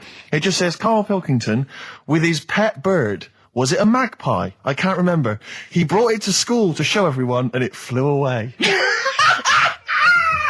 Oh, God. Oh, no, they do that, don't they? You show them what was the story there, You Carl? give them seed and they just leave. What do you mean? Well, this sounds like Kez. Well, that's it. I was a big fan of Kez. And it was the time our dog had just died. Yeah. So I didn't have any pets and the cats were always getting run over. Yeah. And so we didn't want any more pets. Yeah. But there was a magpie that used to fly about on the estate and I managed to sort of tame it. And in the end... With a chair and a whip? What do you mean you tamed it? Well, just used to sort of hang around it and talk. But how did you get hold of it? Did you catch it? Well, eventually, yeah, it used to just come to me. And the annoying thing was, it got to a point when I wish I hadn't bothered. Because it used to pop me bike tyres. It used to sit on like, if I was talking to my mates and I was on my grifter. I love the way he just throws things in. It's like an Alan Bennett play. It landed on my tyre and it used to peck at the tyre and pop it. And then it used to then never go away. So it was always like around the house and my dad said, never bring it in. So he used to sit on the porch and I used to go out and it used to fly down and land on my head. Oh. And it really hurt. It used to like peck and stuff. He thought it was a tyre. So it wasn't so much tamed as a stalker. Oh, God. So you took it to school and it flew away? Yeah. So did you take it in proudly going, look at my magpie? Oh. Yeah. Oh, no. I think it got a bit confused in the area that it was in because I used to just keep it sort of around our estate, but Sure. the school was a bit of a distance away. How did you get it there? Tying it on my finger. Did you walk? Yeah. Wow. So it was happy there, and then it got... But it used to be one of those things that people would stop me in the street and sort of go, "Oh, what's that?" And I don't suppose Maggie, called it Maggie. you didn't get Charlie's Angels to go and find out what happened to it? Investigate? Were they impressed? No, not really. No. Carl, this is quite a little insecure sort of chap. And he was just worried about that last bit. He was going, who would ever find that interesting? He was worried about people finding him boring. And Steve said, as I said, you know, it's like an Alan Bennett thing. He went, yeah, but, you know, no one would care about Alan Bennett if he wasn't such a hit maker. They wouldn't care what to say. And we just looked at him for a while and he went, thinking of Tony Bennett. Bless him. Listen, it's almost the end of the show, Carl. Oh, yeah. And it's really been a Carl special. This is a Carl special, yeah. Well, next week, we'll lay off next week. We have to We're know. not going to... He wants to retire a little bit. Just A few more names that you may recall from Friends Reunited. Go on. Lisa Shufflebotham. Do you remember her?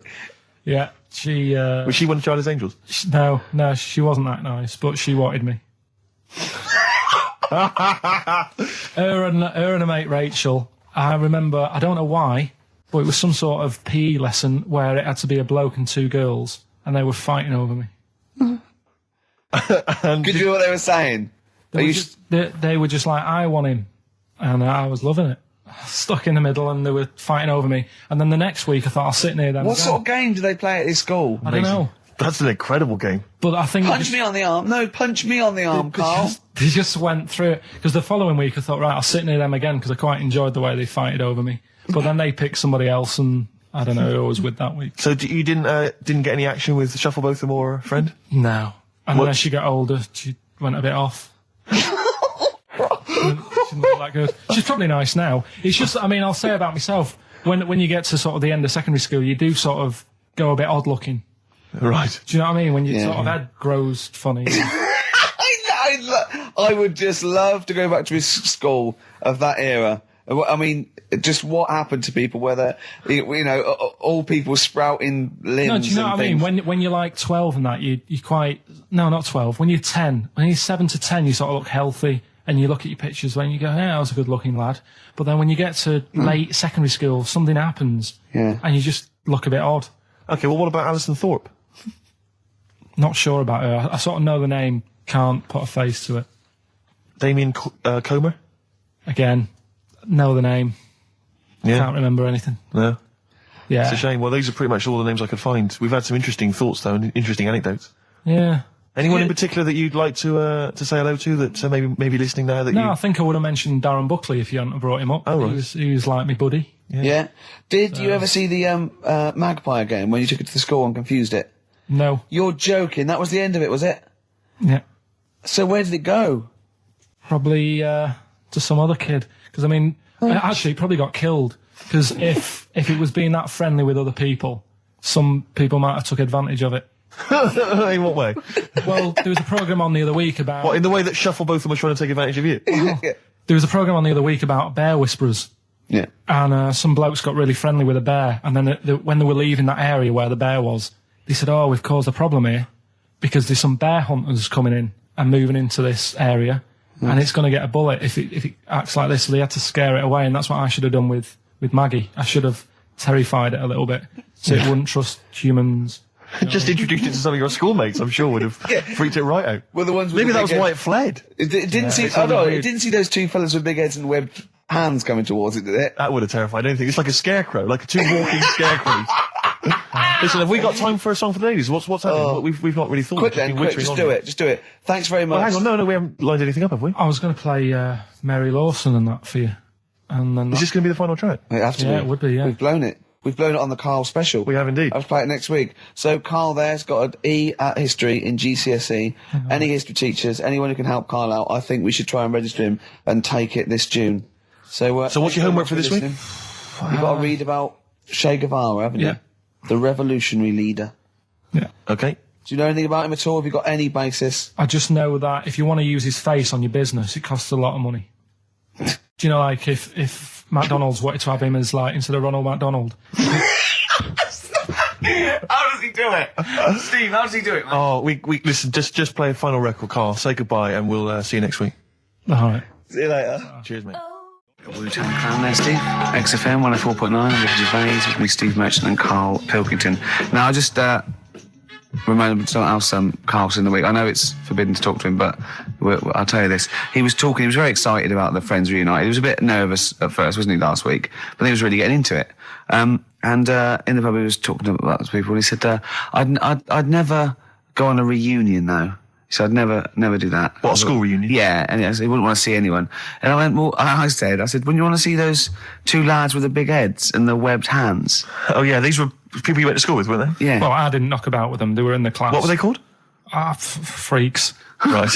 Right. Okay. And he said, no, I wouldn't want to see them. He said, because what could you say? Oh, you haven't changed much. Right.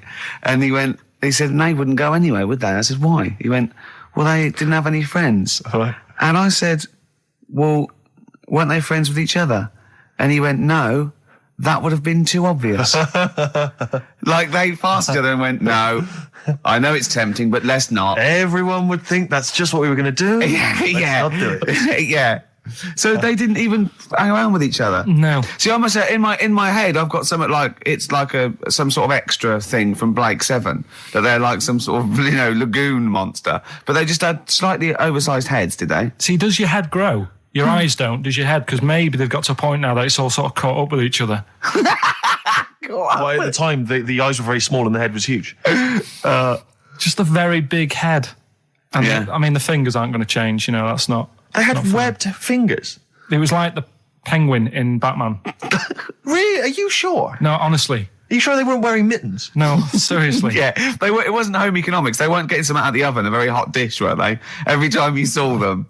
But why were there two, but they weren't related and they weren't friends? I don't know, I suppose it's like asthma and that, innit? Some kids have it. And it just was a Yeah, coincidence. but asthma's quite a common thing. Webbed hands, Carl. Yeah.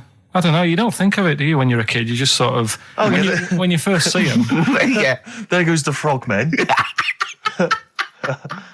Do you do that? I imagine you get caught staring at things. Yeah, do you go up to people with problems and go, Mummy, is that a monster? Well, I was telling you one about when I used to go with my dad in the taxi.